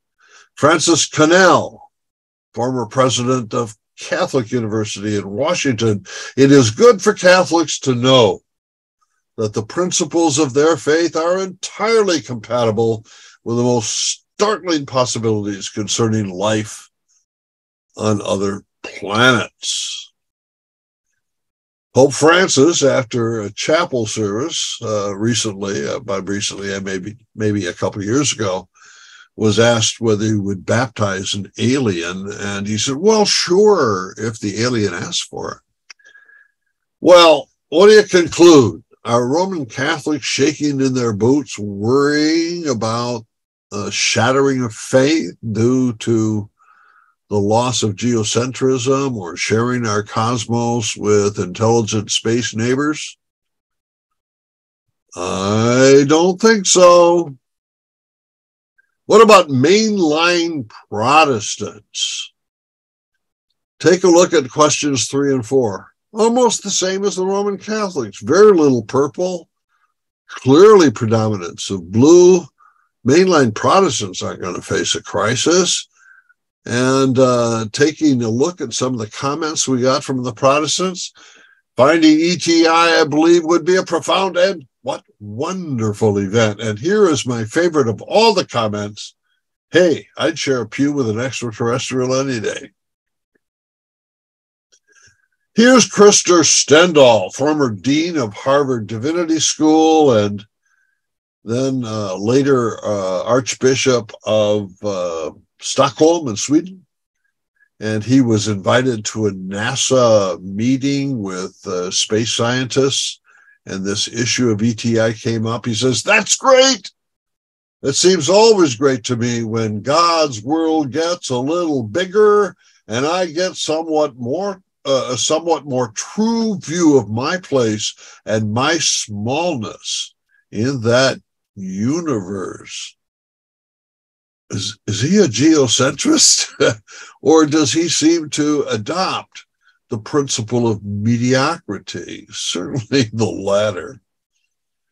What about conservative Protestants? And our survey did not discriminate between evangelicals and fundamentalists. They are all mixed in here. I think if I were to do the survey again, I would try to separate out evangelicals and fundamentalists, but here they are together. And questions 3 and 4, almost identical to the Roman Catholics and the other Protestants. Just a tiny little bit of purple and a dominance of blue. Evangelical Protestants don't worry about a crisis. Here are some comments. I think the Bible leaves room for other creatures. You would expect an evangelical to reference the Bible. Both physical and spiritual creatures. If we meet them, then they will probably have a relationship with God as well, although their story may sound different to us. Does that look like geocentrism? I don't think so. How do you like this comment? I don't think they're out there, but if they are, that's cool. Billy Graham, probably the single most prominent evangelical spokesperson of a couple decades ago. I firmly believe there are intelligent beings like us who are far away in space who worship God. Is Billy worried about defending geocentrism? I don't think so. Here's a fundamentalist group, Answers in Genesis, and Answers in Genesis defends creationism against evolution.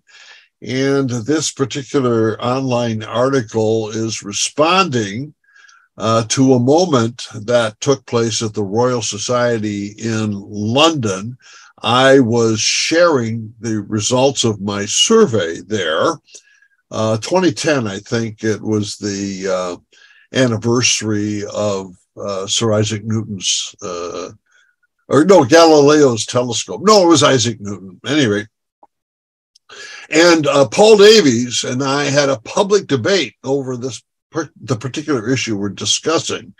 And so Answers in Genesis decided to get into the debate, and look what they say. The Bible makes no explicit statements as to the existence or non-existence of extraterrestrial life, intelligent or otherwise. So Answers in Genesis, fundamentalist group, it looks like they're not going to have a problem if a flying saucer lands on their church's front lawn and aliens get out and want to attend coffee hour. Buddhism. Take a look at the two questions. There is no purple. Not a single Buddhist respondent thought confirmation of an ETI civilization would be a problem for Buddhist thinking. Here's a comment. To think that in the infinity of the universe that we are the only intelligent life form in existence would be ludicrous. I would only hope those beings would exhibit more wisdom than humans have in how they relate to their world and fellow beings. So there's a hope here, a slim hope, that maybe the extraterrestrials will have something to teach us about human morality. Optimistic, right? Now, there were not enough respondents in Islam for us to think it was statistically measurable. But here's Muzaffar Iqbal writing in our astrotheology book. Praise be to God, the Lord of the worlds might include yet unencountered intelligent beings living somewhere other than the planet Earth. So, Muzaffar, no crisis here. Norbert Samuelson, similarly, we needed a Jewish theologian to comment. Not only would there be a non-problem if we encounter ETI, but that sense of admitting an alien into community reminds him that Jewish people have over the centuries felt alienated from the larger society, and we could forecast maybe something like that might happen again. Now, something is going to get really interesting when we turn to those who identify as non-religious. How are non-religious people going to respond to our questions? Well, here's questions 1 or 2. Questions 3 and 4. I'm non-religious, and so I'm not going to face a crisis. And my other non-religious friends, will they face a crisis? Well, maybe a few of them, but the blue just dominates. Now watch what happens when we add question number 5 about other religions. Oh, wait a minute. Let's get the comments first, then we'll do that. Here are the comments from the non-religious. I remain open-minded, so would not be disturbed by any new findings. Non-religious people, we saw in the comments, frequently describe themselves as open-minded. Maybe they're implying religious people are closed-minded. I'm not sure. Secondly, I hope we do find life beyond our planet. I have an open mind as to what shape it may take and what influence it will have. Then, discovery of ET would not affect my personal belief system because I'm a stone atheist. We did not discriminate in the non-religious category between atheists on the one hand and spiritual but not religious on the other. I think if we were to do the survey again, we would try to separate out those two groups. So the atheist says, I do search for ET and think we will come across some one day. Then finally, the spiritual but non-religious writes, I don't identify with a religious tradition. For those of us whose belief in God is based on experience, extraterrestrial life would only add an interesting theological factor to our theology. Those are the comments. Now, let's get to that question 5. Now, look at this question carefully.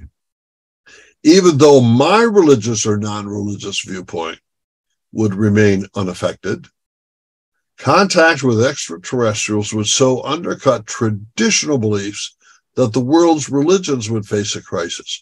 Look at the purple, 69%. I, not religious, won't have a problem, but all those traditional religious people, they're going to have a crisis. And we've just seen self-identified religious people, no crisis. But the way non-religious people look at religious people is clearly different from the way religious people look at themselves. So that question 5 was asked of everybody, and take a look at the tower. The non-religious people think religious people are going to face a crisis, and maybe that's where Paul Davies gets his warning. So after the survey, official confirmation of the discovery of a civilization of intelligent beings living on another planet would so undercut traditional religious beliefs that Earth's religious traditions would face a crisis. Is this confirmed by the survey? No. I hesitate to say it's disconfirmed because Paul Davies, a good friend actually, and we just have this debate both in public and private. Paul's counter is, he says, Ted, despite your survey and despite the self-identified religious people say there's no crisis, he says, they don't understand themselves. They don't understand their religious tradition. I say, Paul, how can I test for that? I got some data. You don't have any data other than speculation, and the debate goes on. First, I'd like to thank everyone who believed in me. Well, let's go on to the second task. I'm going to take a little drink of H2O.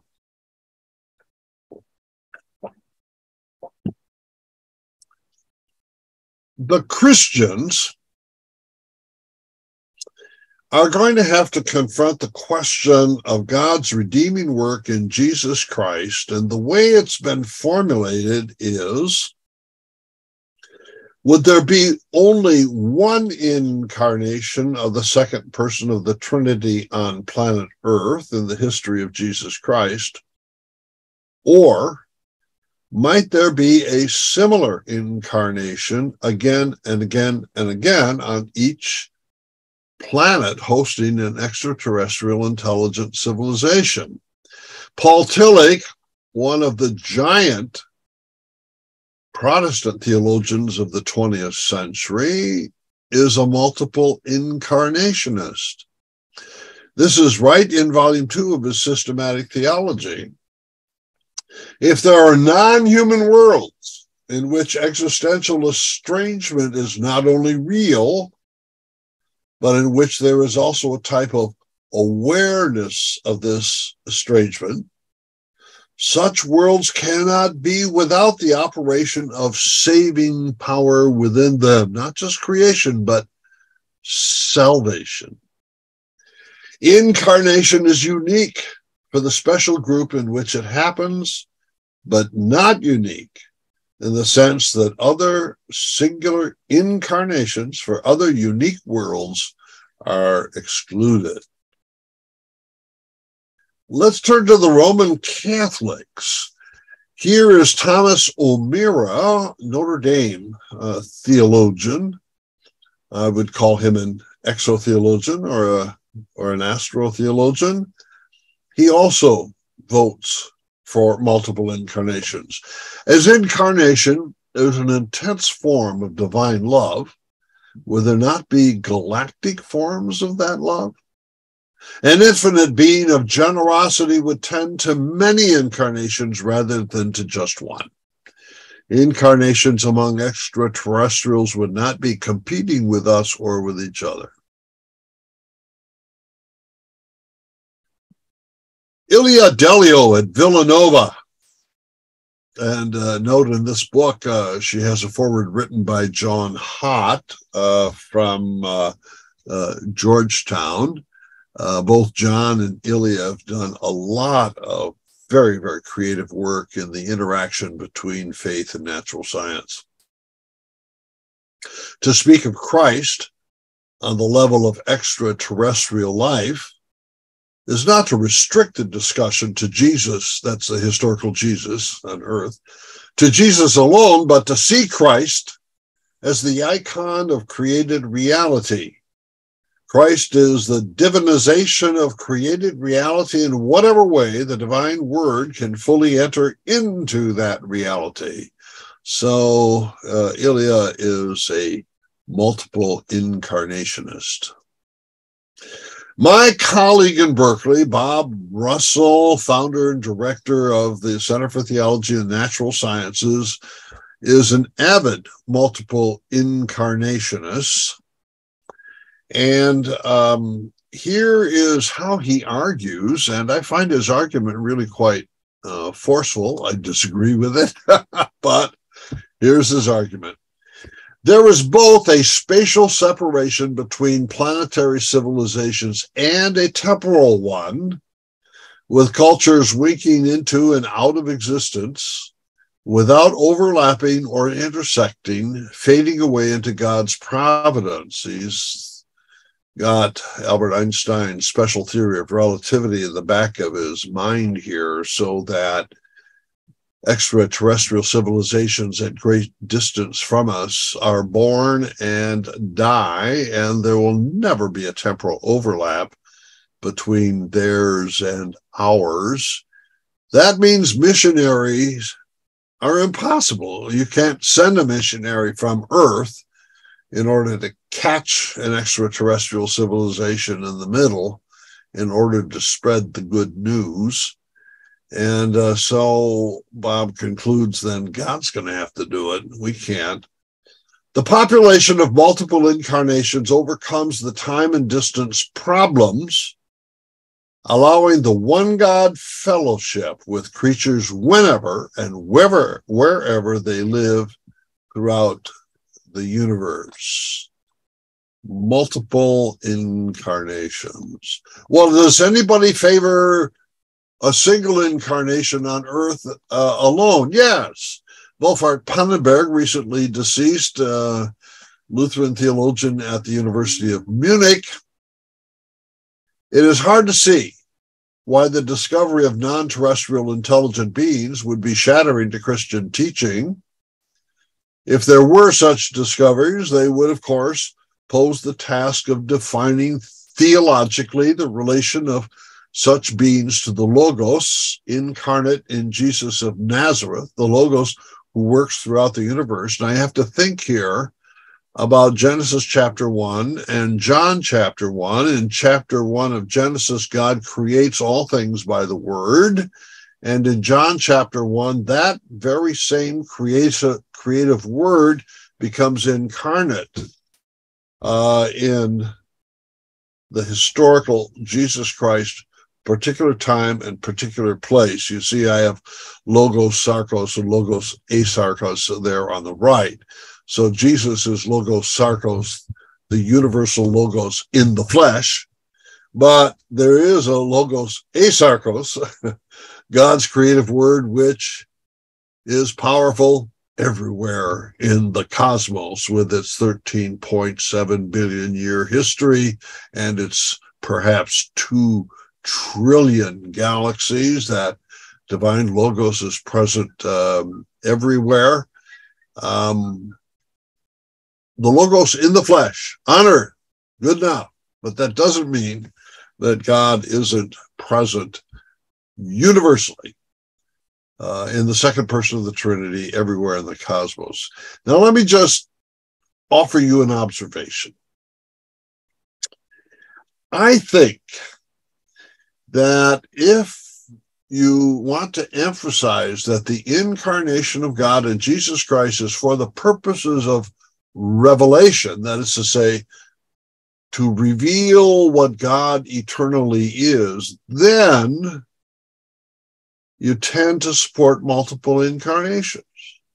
The Holy Spirit has to run around the universe, so to speak, telling everybody God is gracious, God is loving. But if you have a strong soteriology, a strong atonement, wherein the cross and resurrection of Jesus does some work, that it changes the cosmos so that sins are forgiven and the dead are promised resurrection, then I think you would tend towards a single incarnation. And I think that's where Pannenberg fits, and that's where I fit. I love the multiple incarnation humor already. So the alien says to the earthling, oh, he comes back every 2 weeks or so. We gave him this big box of chocolates when he first arrived. Why? Well, what'd you guys do? Oh, yeah, we put him to death on a cross. So let's ask a slightly different question. What's the purpose of the incarnation of the second person of the Trinity? Is it a response to our fall into sin so that a broken creation needs to get fixed? Or is the incarnation of God in Jesus Christ one more step in perfecting the creation? And I think we're going to see theologians falling on two sides. Here's Vladimir Lossky, a Russian Orthodox English-speaking theologian. For him, the incarnation is a way of repairing something that's broken. The fall demands a change, not in God's goal, but in his means. For the atonement made necessary by our sins, is not an end, but a means to the only real goal, deification. Karl Rahner, Roman Catholic theologian, on the other hand, would say, no, we would have God's incarnation in Jesus Christ even if there were no fall into sin, even if the creation had not been broken, so to speak. Why? Because God is in the business of self-communicating the divine self with the creation. Okay, we're going to leave task number 2 now and go on to task number 3, and I'm going to take a sip of water.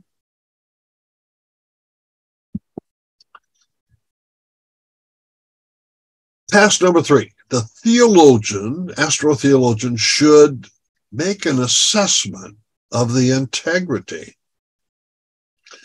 of astrobiology and the other space sciences. Don't give the scientists a free pass. Now, one of the interesting scientific matters over the last 70 years has been the relationship between our established astrobiologists and astronomers and physicists on the one hand, and the UFO community on the other. Many UFO experiencers claim to have had personal encounters with extraterrestrials, but your university and space laboratory scientists don't consider that evidence. It's not evidence. Recently, this has been changing a little bit over the last half dozen years or so. We've got some serious scientific organizations that have cropped up that want to apply scientific standards and instruments to the UFO question. They've slightly changed the nomenclature. Instead of UFO, unidentified flying object, is now UAP, unidentified aerial phenomena. I guess that cleans it up a little bit, right? I belong to the SCU, the Scientific Coalition for UAP Studies. It's an organization I like a lot. It's almost all scientists who are trying to use measurement to analyze films and radar pickups of UAP. I like this group. Many scientists believe in the extraterrestrial hypothesis, even though they do not yet have a proposal on how to test it. At Harvard University, we have the Galileo Project, headed by Avi Loeb, who is an Israeli astronomer. Avi personally believes in the extraterrestrial hypothesis, but the actual experimental work they're doing there is more prosaic, that is to say, using instrumentation for measuring UAP. Let me just say, in my opinion, this is a good move. I really think the UFO phenomenon needs the attention of our scientists. Am I critical here? No, I'm not. Let's go on to the next. Here's where I get critical. There is a myth, I call it the ETI myth, at work within the astrobiological community. Not every individual astrobiologist is a fanatic believer, but it's a pervasive myth, and it goes like this. It is true, we have zero empirical knowledge that there is even microbial life on an off-Earth site, let alone intelligent life on an exoplanet. But the Milky Way is so big, maybe 400 billion stars with planets, right? 3, 5, 10 planets orbiting some stars. Some of those are Earth-like. There has just got to be people like us on those planets. The numbers are so big, and there may be 2 trillion galaxies, and imagine all of those galaxies with stars and planets, all right? Got to be life out there. All right, so that's premise number 1 of the ETI myth. Number 2, evolution. Oh, we all believe in evolution. Can't think about life without evolution. But suppose you slip in a second semi-individual premise into your understanding of evolution that says evolution is progressive. Evolution starts out simple, then over billions of years it gets more complex, and the more complex evolution gets, the more intelligent it gets. Wait a minute. Evolutionary biologists don't agree with that. There is no built-in principle of progress or advance in evolution. But the astrobiologists keep pressing this. And so you'll hear frequently in astrobiologists, Carl Sagan among others, that if an extraterrestrial civilization is 1 million years older than ours, or even more, it is more highly advanced. What? That's not scientific at all. But it sounds good, right? So if it's more advanced, then how will we recognize it? Well, because the sign of advancement is science and technology. So a more advanced civilization on another planet will have greater science and technology. After all, simple things that become complex become intelligent, and the most intelligent people on Earth that we know are who? The scientists. You see anything self-serving in that kind of myth? Well, then the scientists go ahead and say, we, the scientists, are the saviors of life on Earth.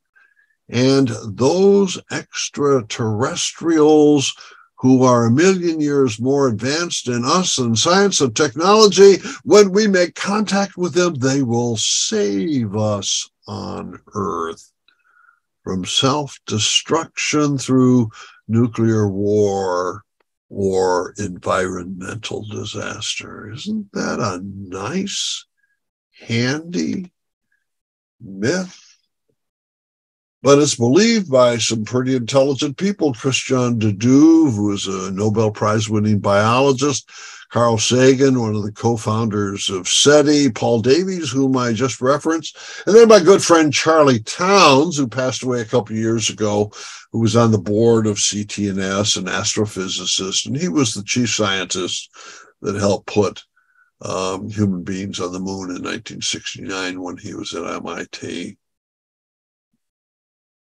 Here is Frank Drake, one of my favorite people. Unfortunately, passed away this past October, and he was a longtime head of SETI, the Search for Extraterrestrial Intelligence.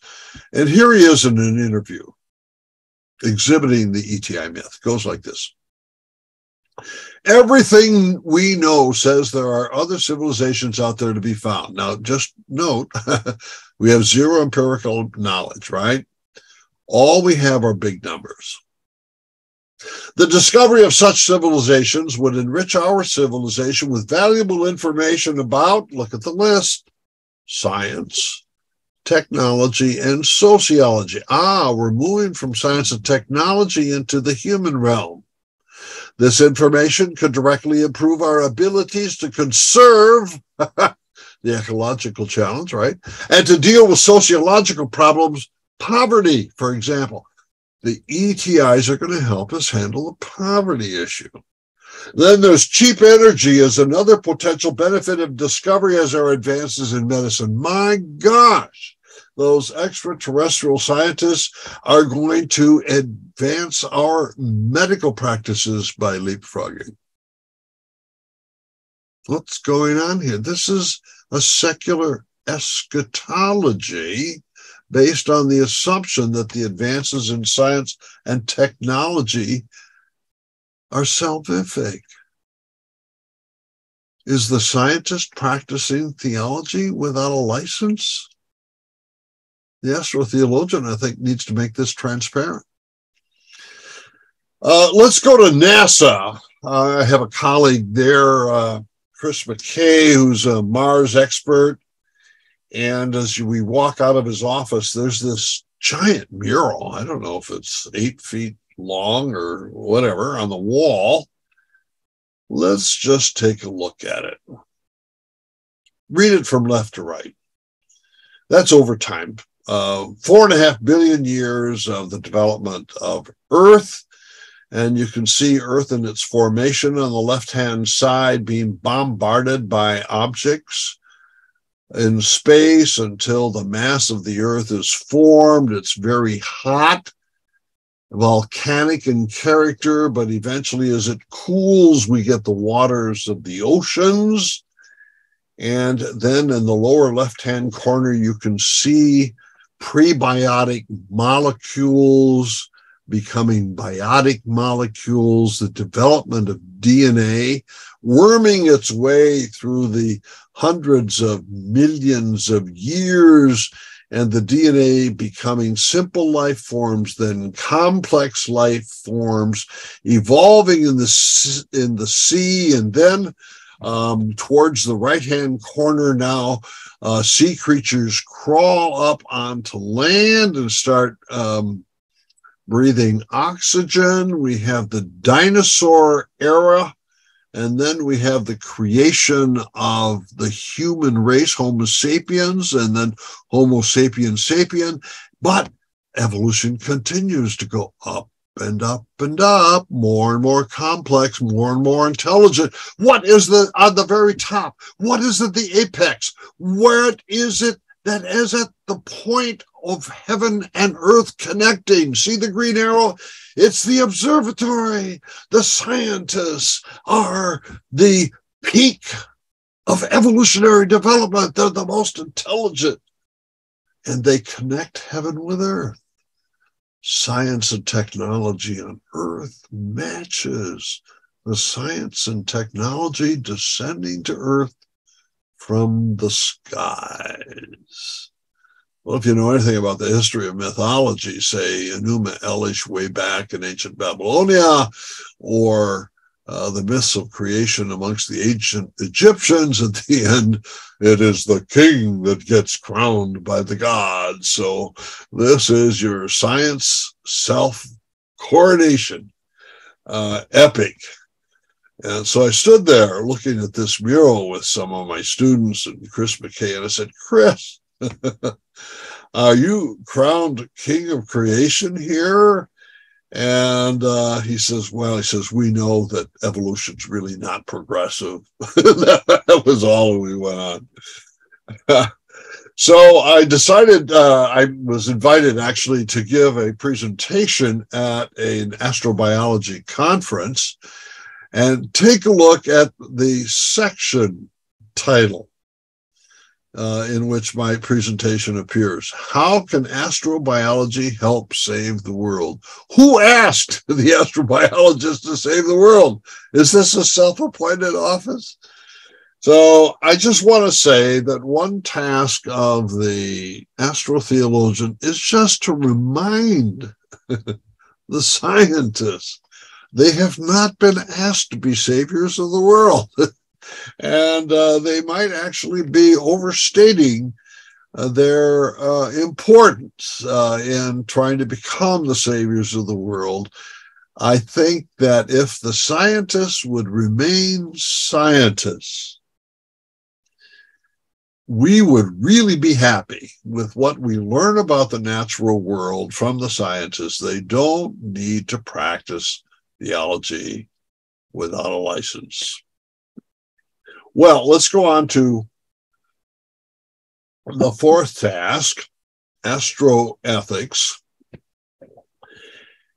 And here is Grace Wolf-Chase. If you've not met Grace, you're in for a treat. She's an astronomer in Chicago. And here's what she says. Although science can and arguably should inform ethics, science cannot dictate ethics.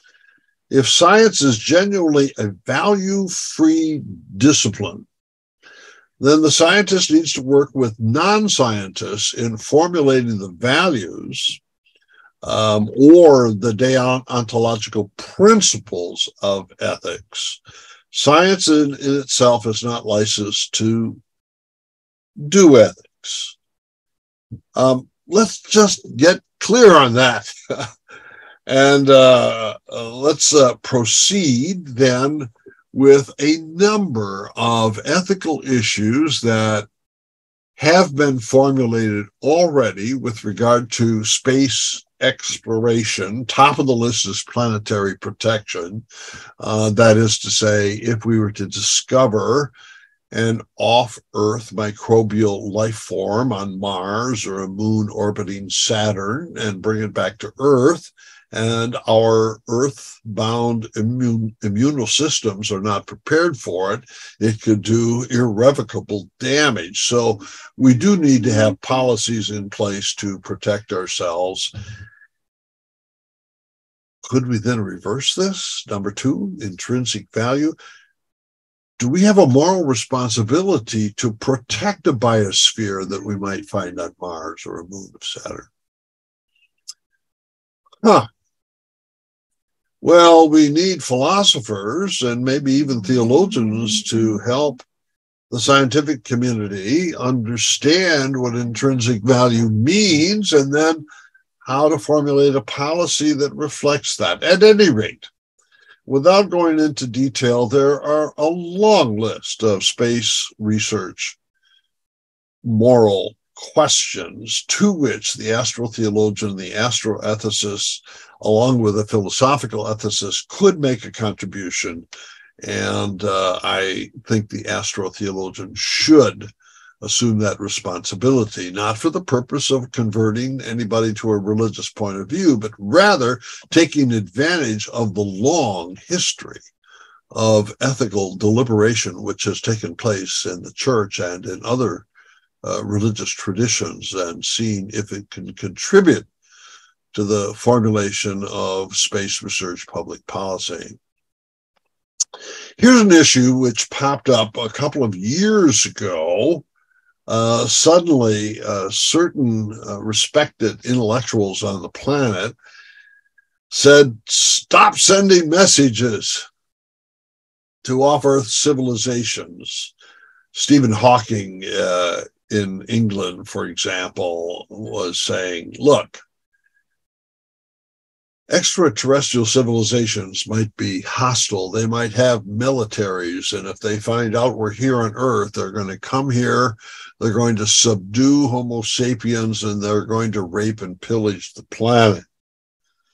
Stop sending messages. Well, at that point, within SETI, there was a movement for active SETI, not just listening for radio signals from off-Earth sites, but to actually send signals. Douglas Vakoch has begun METI messaging and has actually sent some messages to outer space. I actually serve on the board of METI, so you can tell what I think. This is a debatable issue. And are we making our planet vulnerable to hostile aggression by sending messages or not? I think the answer is no, but it is certainly an item that needs debate and consideration. Now let's turn for preparing for contact with extraterrestrial neighbors. Let's divide ET into three categories: less intelligent than you and I are, of equal intelligence to you and me, and superior intelligence. Why is intelligence the right category? I mean, as a Christian theologian, I think the most important thing is love. I hope ET is loving. But intelligence has been the concern in the scientific community all along. And so we have to respect that. And let's take a look now at Western civilization and the relationship of intelligence to your and my moral obligation. Immanuel Kant spoke for the whole Enlightenment, in which he said, a human person must be treated with dignity. That is to say, each human person must be treated as a moral end and not merely as a means to a further end. I'm really happy that most of the world has adopted Immanuel Kant's doctrine of human dignity. I really, really am. But relevant for this discussion is that Kant connected dignity with intelligence or rationality. It is the rational character of a human being that gives them a person demanding dignity. All right, let's just use that as a lens through which to interpret scenarios about meeting ET. Suppose we establish a communications relationship with a race of extraterrestrial intelligence who are inferior to us in intelligence. Do they deserve our treating them with dignity or not? What's comparable in our experience? Animals, right? Animals are intelligent. They're less intelligent than we are, but we have a schizophrenic relationship with animals. On the one hand, we kill them so that we can eat them. We create these large farms, actually factories, in which we grow animals under inhumane conditions, not to coin a pun, slaughter them and eat them. Clearly a means to an end. On the other hand, we have our pets. We love our pets. And if our pet has a medical emergency, we'll spend thousands of dollars at the veterinary hospital, right? The pet becomes an end in itself, not a means to an end. So how are we going to behave if we meet ETI who is like our pets? Well, pure ETI. Well, it's clear if ETI has a level of intelligence comparable to you and me, we're going to be morally mandated to treat them with dignity as an end. We might want to develop trade. We might want to develop friendship. And certainly in my church, we're going to invite ETI for a covered dish dinner in the church basement and make them feel at home with us. That's good. That's definitely going to happen. What if the ETI are superior to us intelligence? What if they're super intelligent? What if they're so intelligent that they treat us like animals, either slaughtering us for food or treating us as pets? Will we have to develop a slave morality on the grounds that they are our superiors? I know this doesn't sound very inviting to you and me, but when we take a look at the history of at least our own civilization, this is the kind of way it went. How should we think about this? There is a slave morality in the New Testament. Slaves, accept the authority of your masters with all deference, not only those who are kind and gentle, but also those who are harsh. Yucca-do. But notice the trap that we have put ourselves in our civilization by emphasizing that intelligence and rationality is the criterion by which we measure human difference. What if we find ourselves on the low end of the intelligence ladder? Well, I think the astrotheologian and the astroethicist need to start thinking about these things, speculative though they may be. Okay, finally, in conclusion, should we Christians worry that our faith will collapse if we suddenly find ourselves in the company of extraterrestrial neighbors? My answer is no. And I think that's going to be the case for people of other non-Christian religious traditions as well, at least if the survey has any level of accuracy. Should we believe in the ETI myth or the UFO myth that somehow or other more scientifically and technologically advanced extraterrestrial civilizations will come to Earth and save us from nuclear war, from planetary collapse due to bad ecological policies? Should we believe those myths? No. We have a moral obligation for world peace and planetary health, and don't expect technological angels from the sky to save us. Should we affirm solid science rather than mythological thinking? Yes, indeed. Ask our scientists to stick to the science and don't try to do mythology without a license. Multiple incarnations. How will the second person of the Trinity manifest the divine in off-earth sites? I don't know. Wouldn't surprise me if it's multiple incarnations, but I tend to think that the forgiveness of sins and the promise of resurrection in Jesus Christ is probably God's work effective throughout the cosmos and not on Earth alone. The only way we're going to find out for sure, of course, is ask God in the resurrection. So those are my thoughts about astrotheology, reflections on astrobiology. Bye-bye. That was incredible, Ted. Thank you for that presentation. Today, for our question-answer period, we have two moderators. The first is our very own administrative assistant, Sheila Roth, who will direct questions to Ted Peters, and Dr. Cynthia Toolin-Wilson, who will direct questions to Paul Segura. We'll begin with Dr. Cynthia Toolin-Wilson. Paul, well done.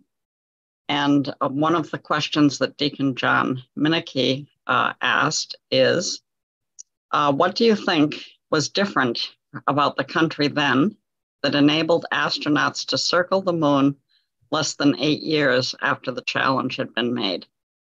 Okay, well, thank you, Cynthia, and thank you, Deacon John, for that question. Yeah, I think that the world in 1968, in many respects, is different, right, than the world is now, of course. But also very different in terms of what the world had been beforehand as well. One thought that pops in my mind is that in the mid-1960s, right, was the same time frame that the Second Vatican Council was called and took place, right? So in that world, right, there was already this sense of opening up, right, and ensuring that we can take this beautiful treasure, the deposit of faith, and how do we engage that to the world, the modern world, right? Mm-hmm. And that conversation obviously was taking place in that time frame in the 1960s. Now, of course, by the time this mission took place, I believe, right, the council had actually closed, right, but they were beginning the process of promulgating all of that. So from a faith perspective, right, there's a lot of openness, right, and a sense of what is the future going to be bringing to us. So that's the case. And I would say that in a similar way, the space program was doing that same kind of impact, I'd say, to the wider world from a secular perspective. That the world that had existed up until the beginning of the space race and the space program had its assumptions about the world, assumptions about life, assumptions about deeper questions. Okay. And as the missions were taking place, as the 1960s unfolded, and more things were accomplished, first of all, by sending people into space in the first place, which many people, I shouldn't say many people, but there are a lot of people who thought that was an impossible thing to do. It wasn't even possible to go into space. And the fact that people were going into space, okay, right at the very beginning of the 1960s was already a major paradigm shift for some people. So how far could we go was an open question. How long could people survive in space was an open question. So one by one, these questions were getting answered, and previous barriers in some people's minds that were considered insurmountable collapsed. Okay, and so when Apollo 8 took place, a number of things had to take place to lead up to that mission that already opened up possibilities and things like that.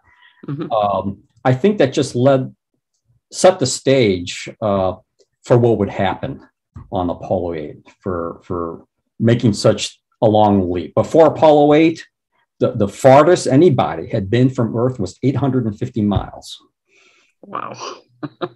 Okay, which is far away, but still, yeah, that, you know, but not anything like that. The moon is 240,000 miles. Yeah. So significantly farther away. You know, many people just feared for this crew. Yeah. You know, there's so many, the things that could go wrong on this crew were many, on this mission were many. Okay. Those things didn't go wrong. And, you know, from an engineering and science perspective, you know, we can say that they didn't go wrong because they were well prepared. And they weren't as prepared as they could have been because they had a shortened time frame, but yet, you know, they were prepared enough that it didn't go wrong. But we can also from a faith perspective that this was the fullness of time for this to happen. Yeah.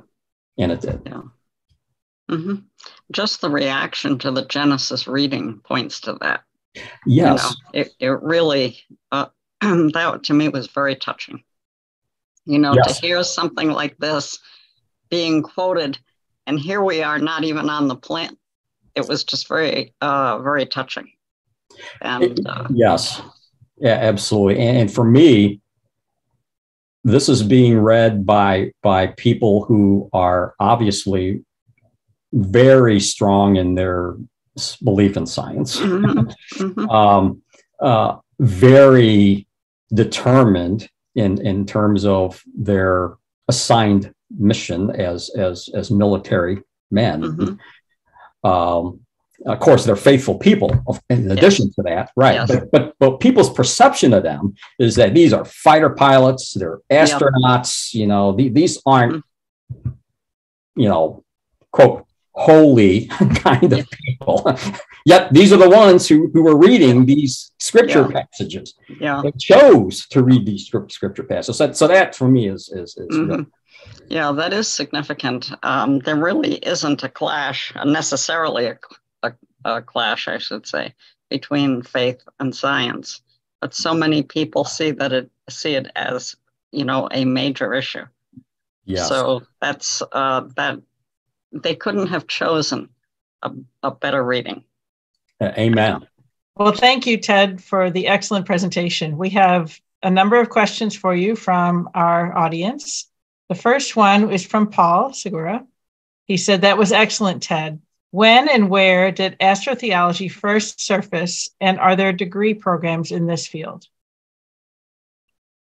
In the 1970s, when Carl Sagan and Frank Drake and others were warming up to this field, the scientists called it exobiology, biology off Earth.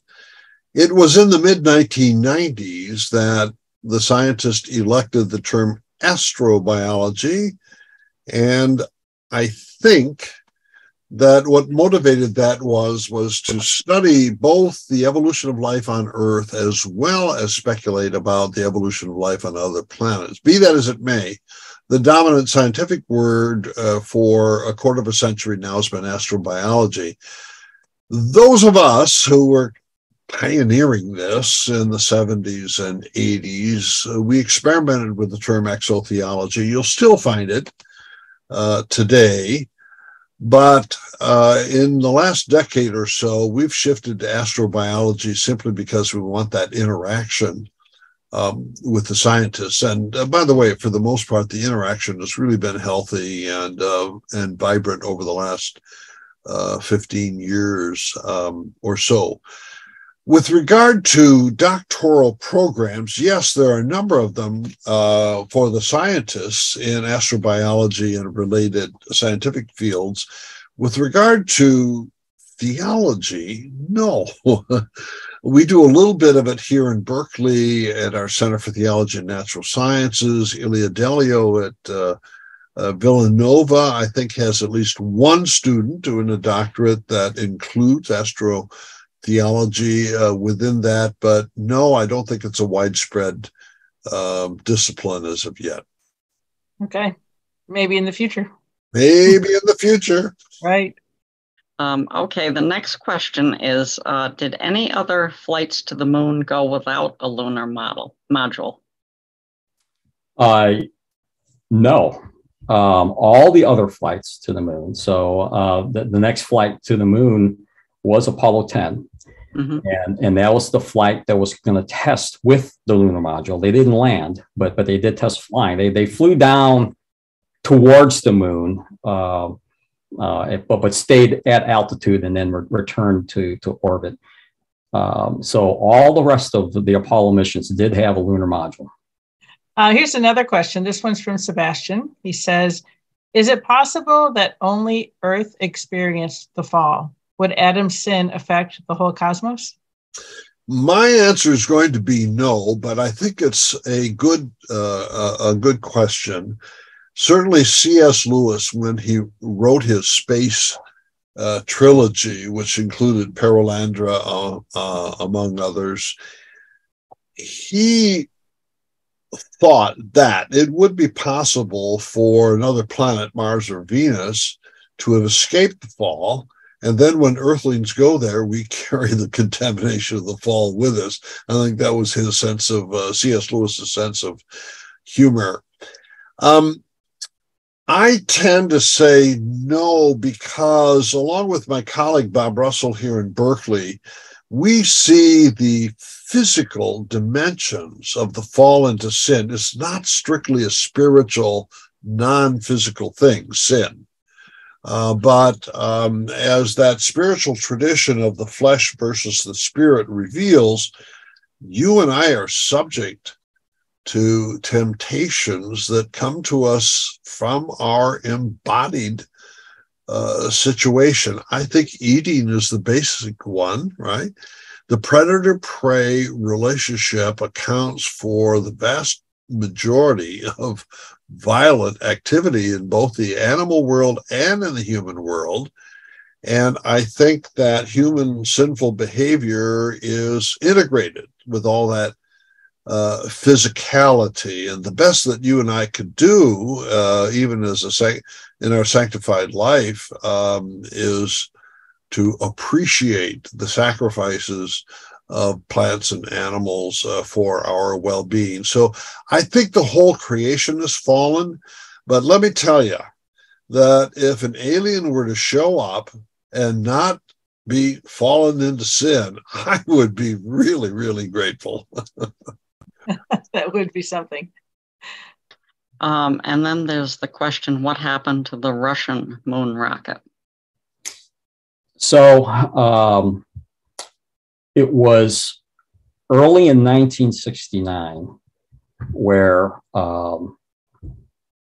that moon rocket, the N1, Soviet N1 moon rocket, suffered a massive explosion during one of its attempted test flights.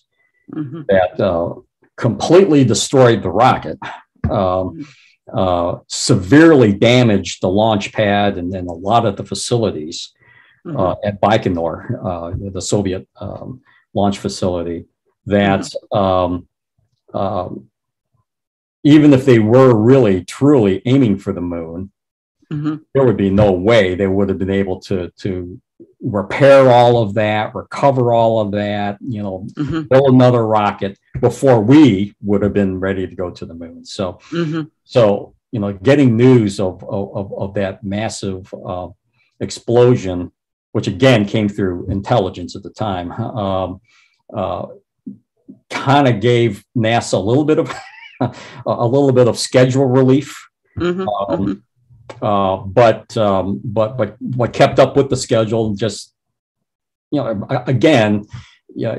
intelligence only tells you so much. Did they really not have another rocket ready? Would they have another rocket? Did they have another launch pad perhaps? They didn't know about it, right? Who knows, right? So NASA was still always ready. So that it wasn't until after the end of the Cold War when the Russians released a lot of this information to the public. And it turns out that they were planning on going to the moon, but they weren't near ready. They weren't near ready. They were trying to give the impression that they were very close to where we were, or if not ahead of where we were, but in reality, they weren't anywhere close at all. Okay. So after that big explosion, the Russians secretly kind of canceled that whole mission, but didn't tell anybody they were canceling the mission. They made it sound like they were still aiming to go to the moon, but they stopped. I have a question here from Grace Wolf Chase, who you mentioned earlier. She says, another myth is the assumption, quote unquote myth, is the assumption that we will actually be able to discern and communicate with ETI if we do discover it. The assumption is that science, as we practice it, will provide a universal language. Can you comment on this as a theologian? On the one hand, the hermeneutical philosophers are going to tell us that initial communication with ETI is going to be really, really tough. However, I'm optimistic. Hans-Georg Gadamer, a philosopher whom I greatly admire at the University of Heidelberg, said, you start with conflicting horizons, eventually these horizons fuse. And I love the movie Arrival, which takes up precisely this issue where the aliens think cyclically and the earthlings think linearly, but over time they're able to fuse the horizons. So I'm optimistic that we will be able to share understanding once contact is established. But Grace Wolf Chase's question has another element in it. Will science, she asks, be the key? And I think the answer is probably going to be yes. And it goes back to our own Western tradition. When science was born in Western Europe with Copernicus and Kepler and Galileo and Newton, they inherited from the medieval theologians the belief that God thinks rationally, and if the scientist thinks rationally, the scientist will actually have a mind attuned with the divine, and quite specifically, rationality, the rationality focuses on mathematics. Mathematics is the most rational of all trains of thought. And what has amazed scientists right down to the present day is that whenever they analyze the natural world, it is the language of mathematics that reveals the truths of nature. God thinks mathematically, said Arthur Peacock at Oxford. You and I think mathematically. The best theologians in the world are going to be the mathematicians, etc. And there is a principle, the cosmological principle, that says the following, that any physical object in the universe, even if it be 11 billion light years away, operates according to the same mathematical principles that obtain here on Earth. If that's true, then Grace Wolf Chase's surmise would obtain, namely, yeah, we could communicate with those extraterrestrials. We just asked the mathematicians to be our interpreters. Right. Okay. Good solution. And what's happened now to the American space program? So originally, let's see. So Apollo 11 was the first attempt to land on the moon, which they successfully did, obviously, as history tells us. They had lunar landings planned all the way through Apollo 20. Okay, so they had multiple landings on the moon. Would say, well, instead of just landing on the moon and saying we're just all done, no, now that we've gotten this capability, let's learn as much about the moon as we possibly can, and do a lot with the moon as we possibly can while we have the opportunity to get to the moon. So they have multiple missions planned to the moon, to land at different locations on the near side of the moon to learn more about that. And Apollo 15 was the first mission where they landed on the moon with an actual vehicle called the lunar rover, where they could drive around the moon. They could go further away from their landing site than just walking, right? So, and it was on that mission that what has been nicknamed the Genesis rock was discovered. This rock, and geologists had two theories about the moon. Either the moon was a body that formed separately, but about the same time as the Earth, or the moon was a body that was captured into Earth orbit, or that the moon was formed from the Earth itself, either due to a collision with another body or some other means. And this Genesis rock helped kind of confirm that, because the Genesis rock was of a material that is from Earth. It's the oldest rock that was discovered during the lunar missions, and one of the oldest rocks ever discovered. They found this one just laying on the surface of the moon. They picked it up. The astronauts were trained to look for certain kinds of rocks, and they turned it back to Earth. And this rock is 4 billion years old. Wow. The Earth itself is 4 billion years old. Most rocks on Earth disappear due to volcanic action and weather and all this. Whereas on the moon, this stuff has just been laying there for billions of years. 4 billion years. Wow. So the last mission on the moon was Apollo 17. The Congress canceled the rest of it because national priorities shifted. We landed on the moon, and then people said, the public, right? Well, we've done it. We're done. We've met President Kennedy's goal, so why are we wasting all this money still going to the moon? So those missions were cut, right? So NASA had to focus on other things, and they started focusing on space stations, the space shuttle program, and it was only in more recent years that the decision was made to return to the moon. Good. And as I mentioned earlier, last December, the Artemis 1 mission was launched, and Artemis is the successor to Apollo. The name Artemis is the sister of Apollo, right? In Greek mythology. So they named the current lunar program Artemis. And that rocket was a test, no astronauts, but they did send a capsule to the moon to see if everything was working properly, return it to Earth. That all went successfully. So we are returning to the moon after half a century. we are returning. That's good, because we'll be able to learn so much more. Yes. Yeah. And the plan is not to just land and stay a short time. The plan is to land and stay and to build habitats to help us learn how to live on a different body, so that when we go to Mars, we have a lot of those lessons learned. Instead of learning those lessons millions of miles away, we learn those lessons only hundreds of thousands of miles away. Yeah. Do we plan on going to Mars? There is a plan to go to Mars. Oh, that's wonderful. I hope I live long enough to see it. I hope so too. They keep saying it, and they keep stretching out because it's so hard to get them. I mean, it's at best, it's a multi-month mission to get to Mars. over a year in a lot of cases. So, but that is the plan. Oh, wow.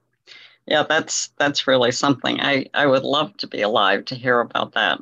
And then just think of all the other planets we can go to. It's wonderful. Yes. Yes.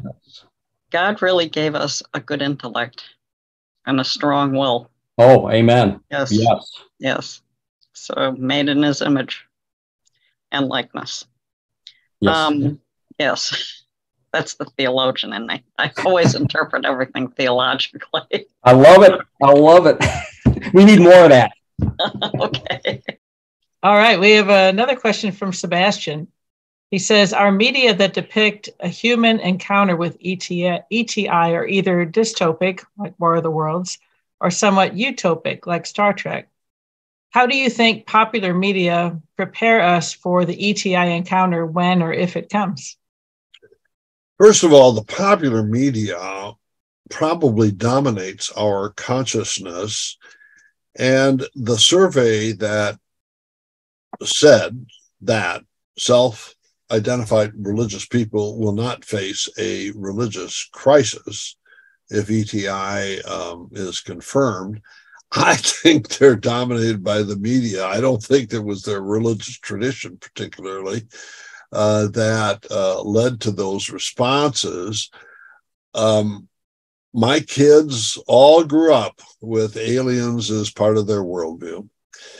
So there are very few surprises left. Now, this difference between utopia and dystopia, I think, is very important. My observation has been that the dystopian scenarios come from fiction, especially science fiction.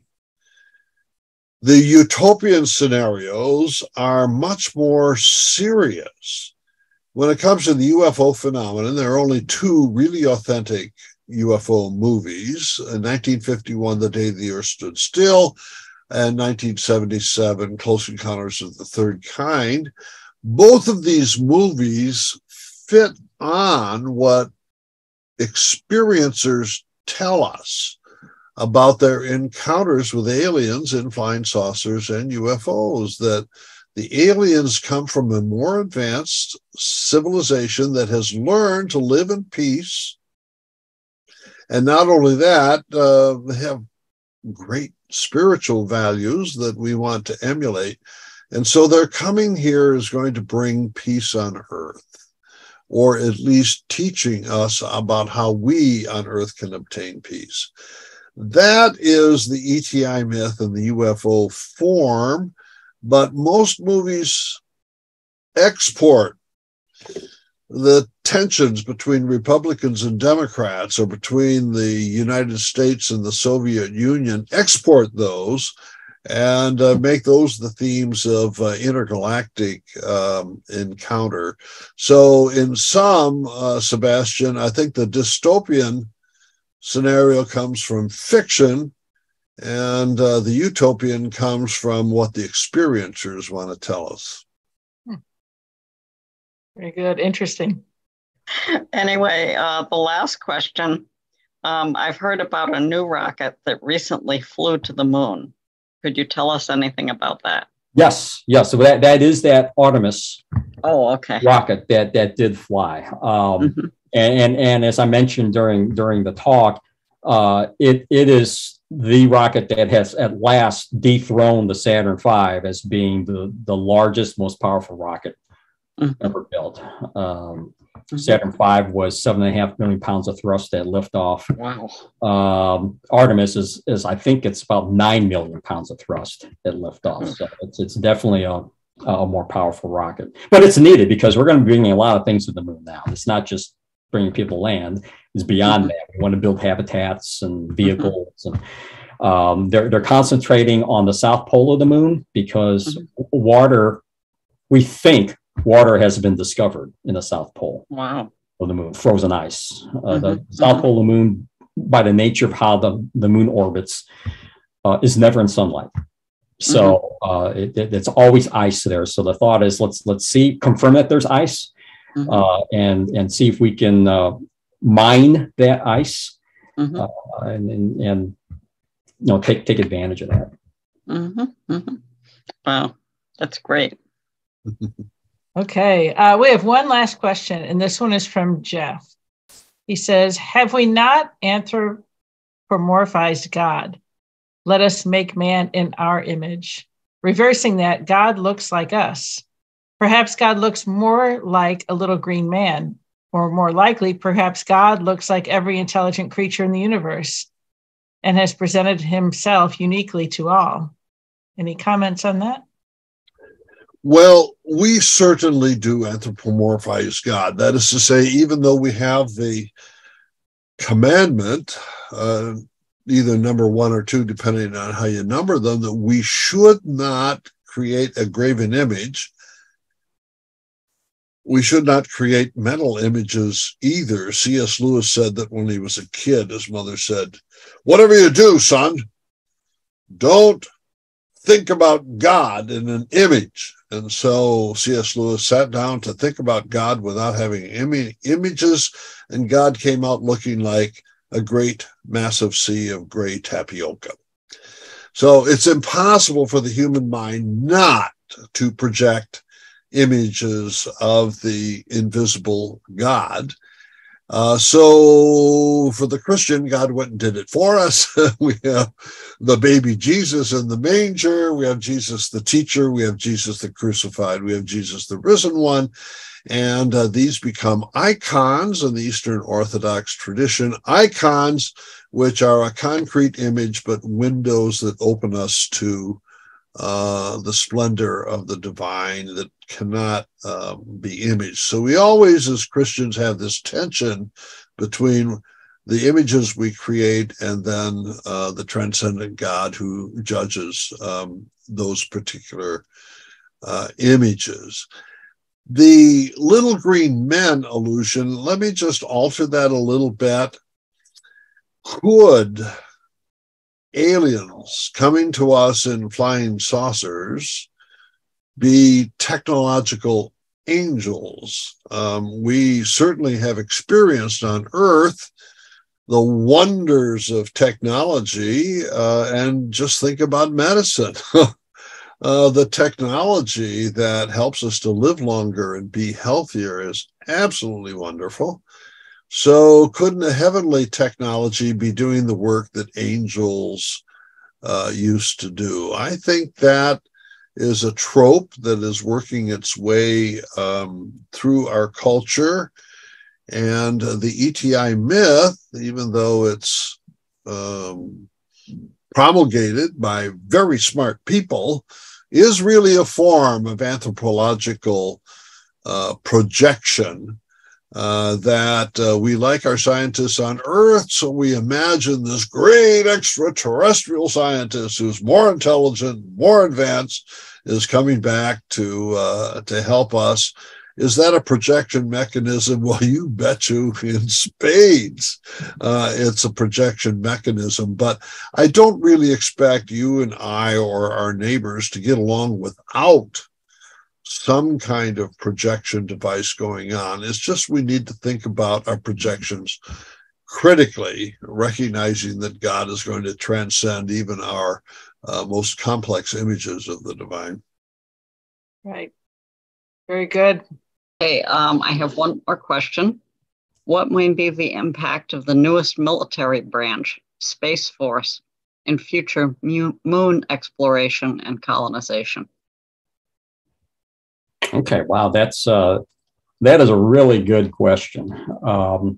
So the United States Space Force is of course our newest branch of the military, right? It was formed out of the Air Force. It's still in the Department of the Air Force, right? But it is its own separate service. Its main focus is to be responsible for military doctrine, strategy, and military assets that are in space. So a lot of that today is satellites today.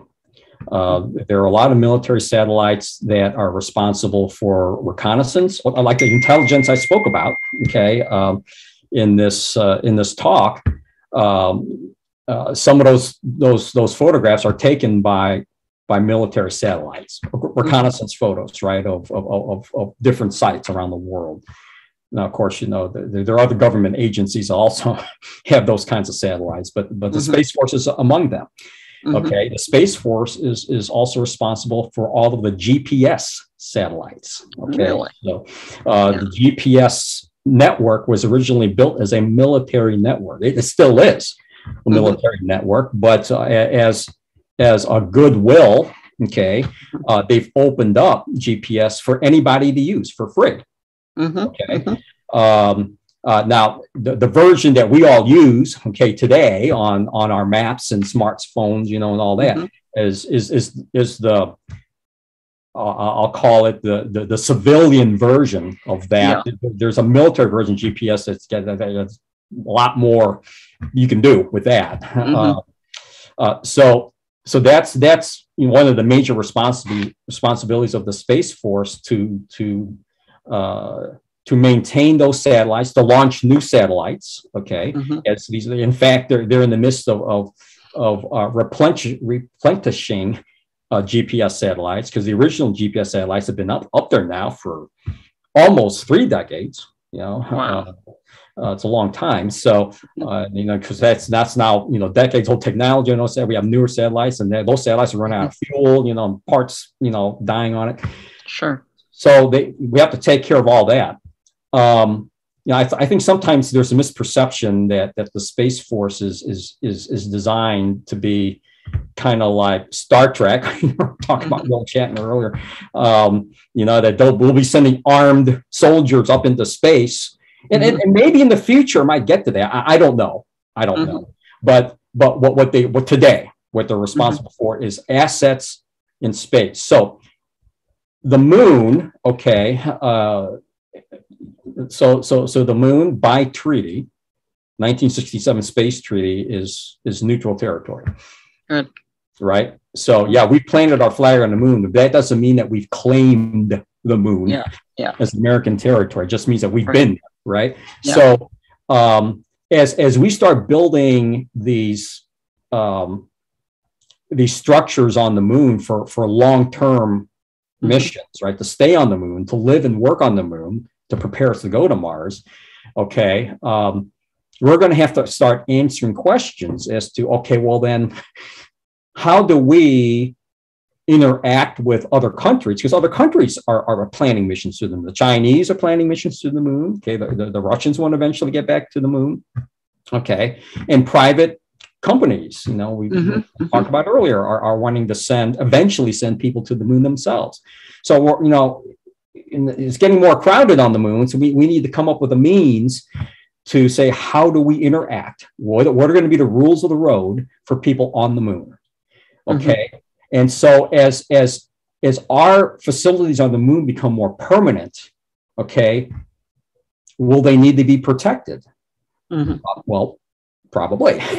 Okay. Yeah. Well, will that be the responsibility of the Space Force? It's not yet, but it would make sense, for them. Or would it mean that the Army and the Marine Corps will have to have their own space elements? Maybe, don't know. But the fact that the government has recognized that space has become of an importance, that its own branch of service needs to be there so we can focus on it a lot, right? Because for forever, it was a part of the Air Force, right? Yeah.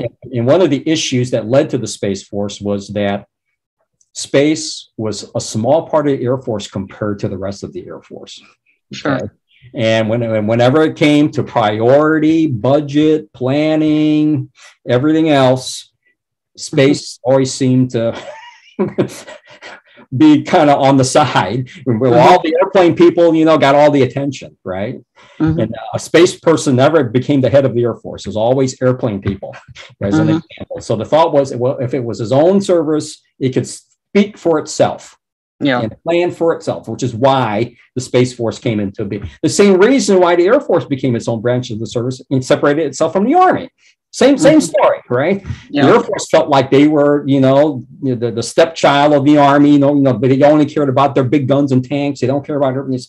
and they became their own service. So it's like history, as Scott Hahn has said, you know, he's quoting somebody else, history doesn't repeat itself, but it sure does rhyme, right? Mm-hmm.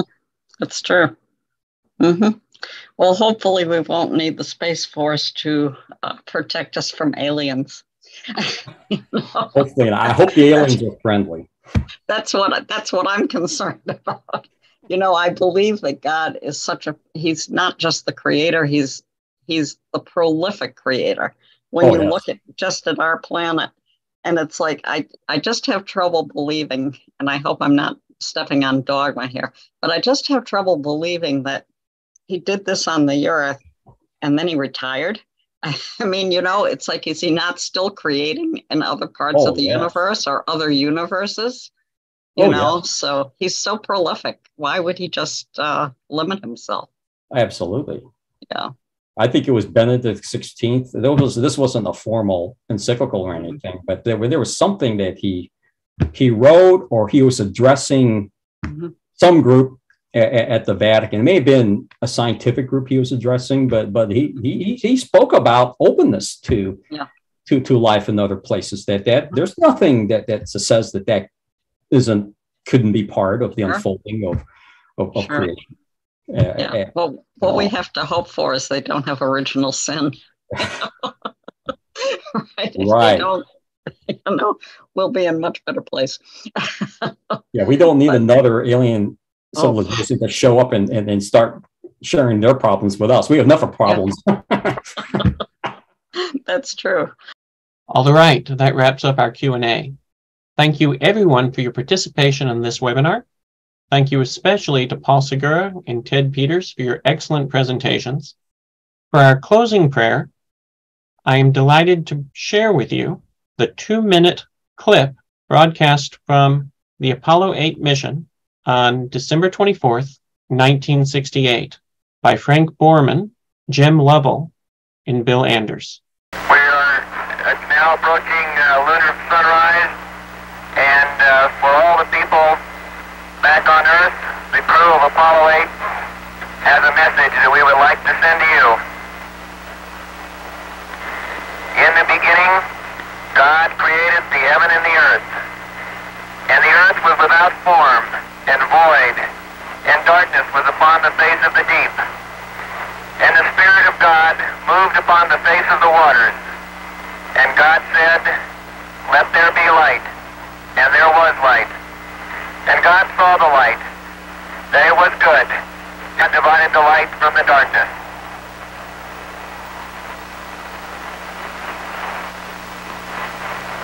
And God called the light day, and the darkness he called night, and the evening and the morning were the first day. And God said, "Let there be a firmament in the midst of the waters, and let it divide the waters from the waters." And God made the firmament, and divided the waters which were under the firmament from the waters which were above the firmament. And it was so. And God called the firmament heaven, and the evening and the morning were the second day.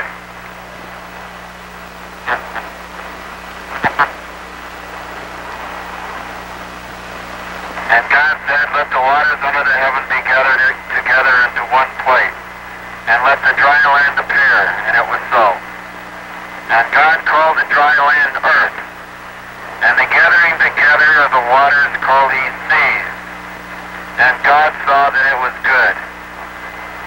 And from the crew of Apollo 8, we close with good night, good luck, a Merry Christmas, and God bless all of you.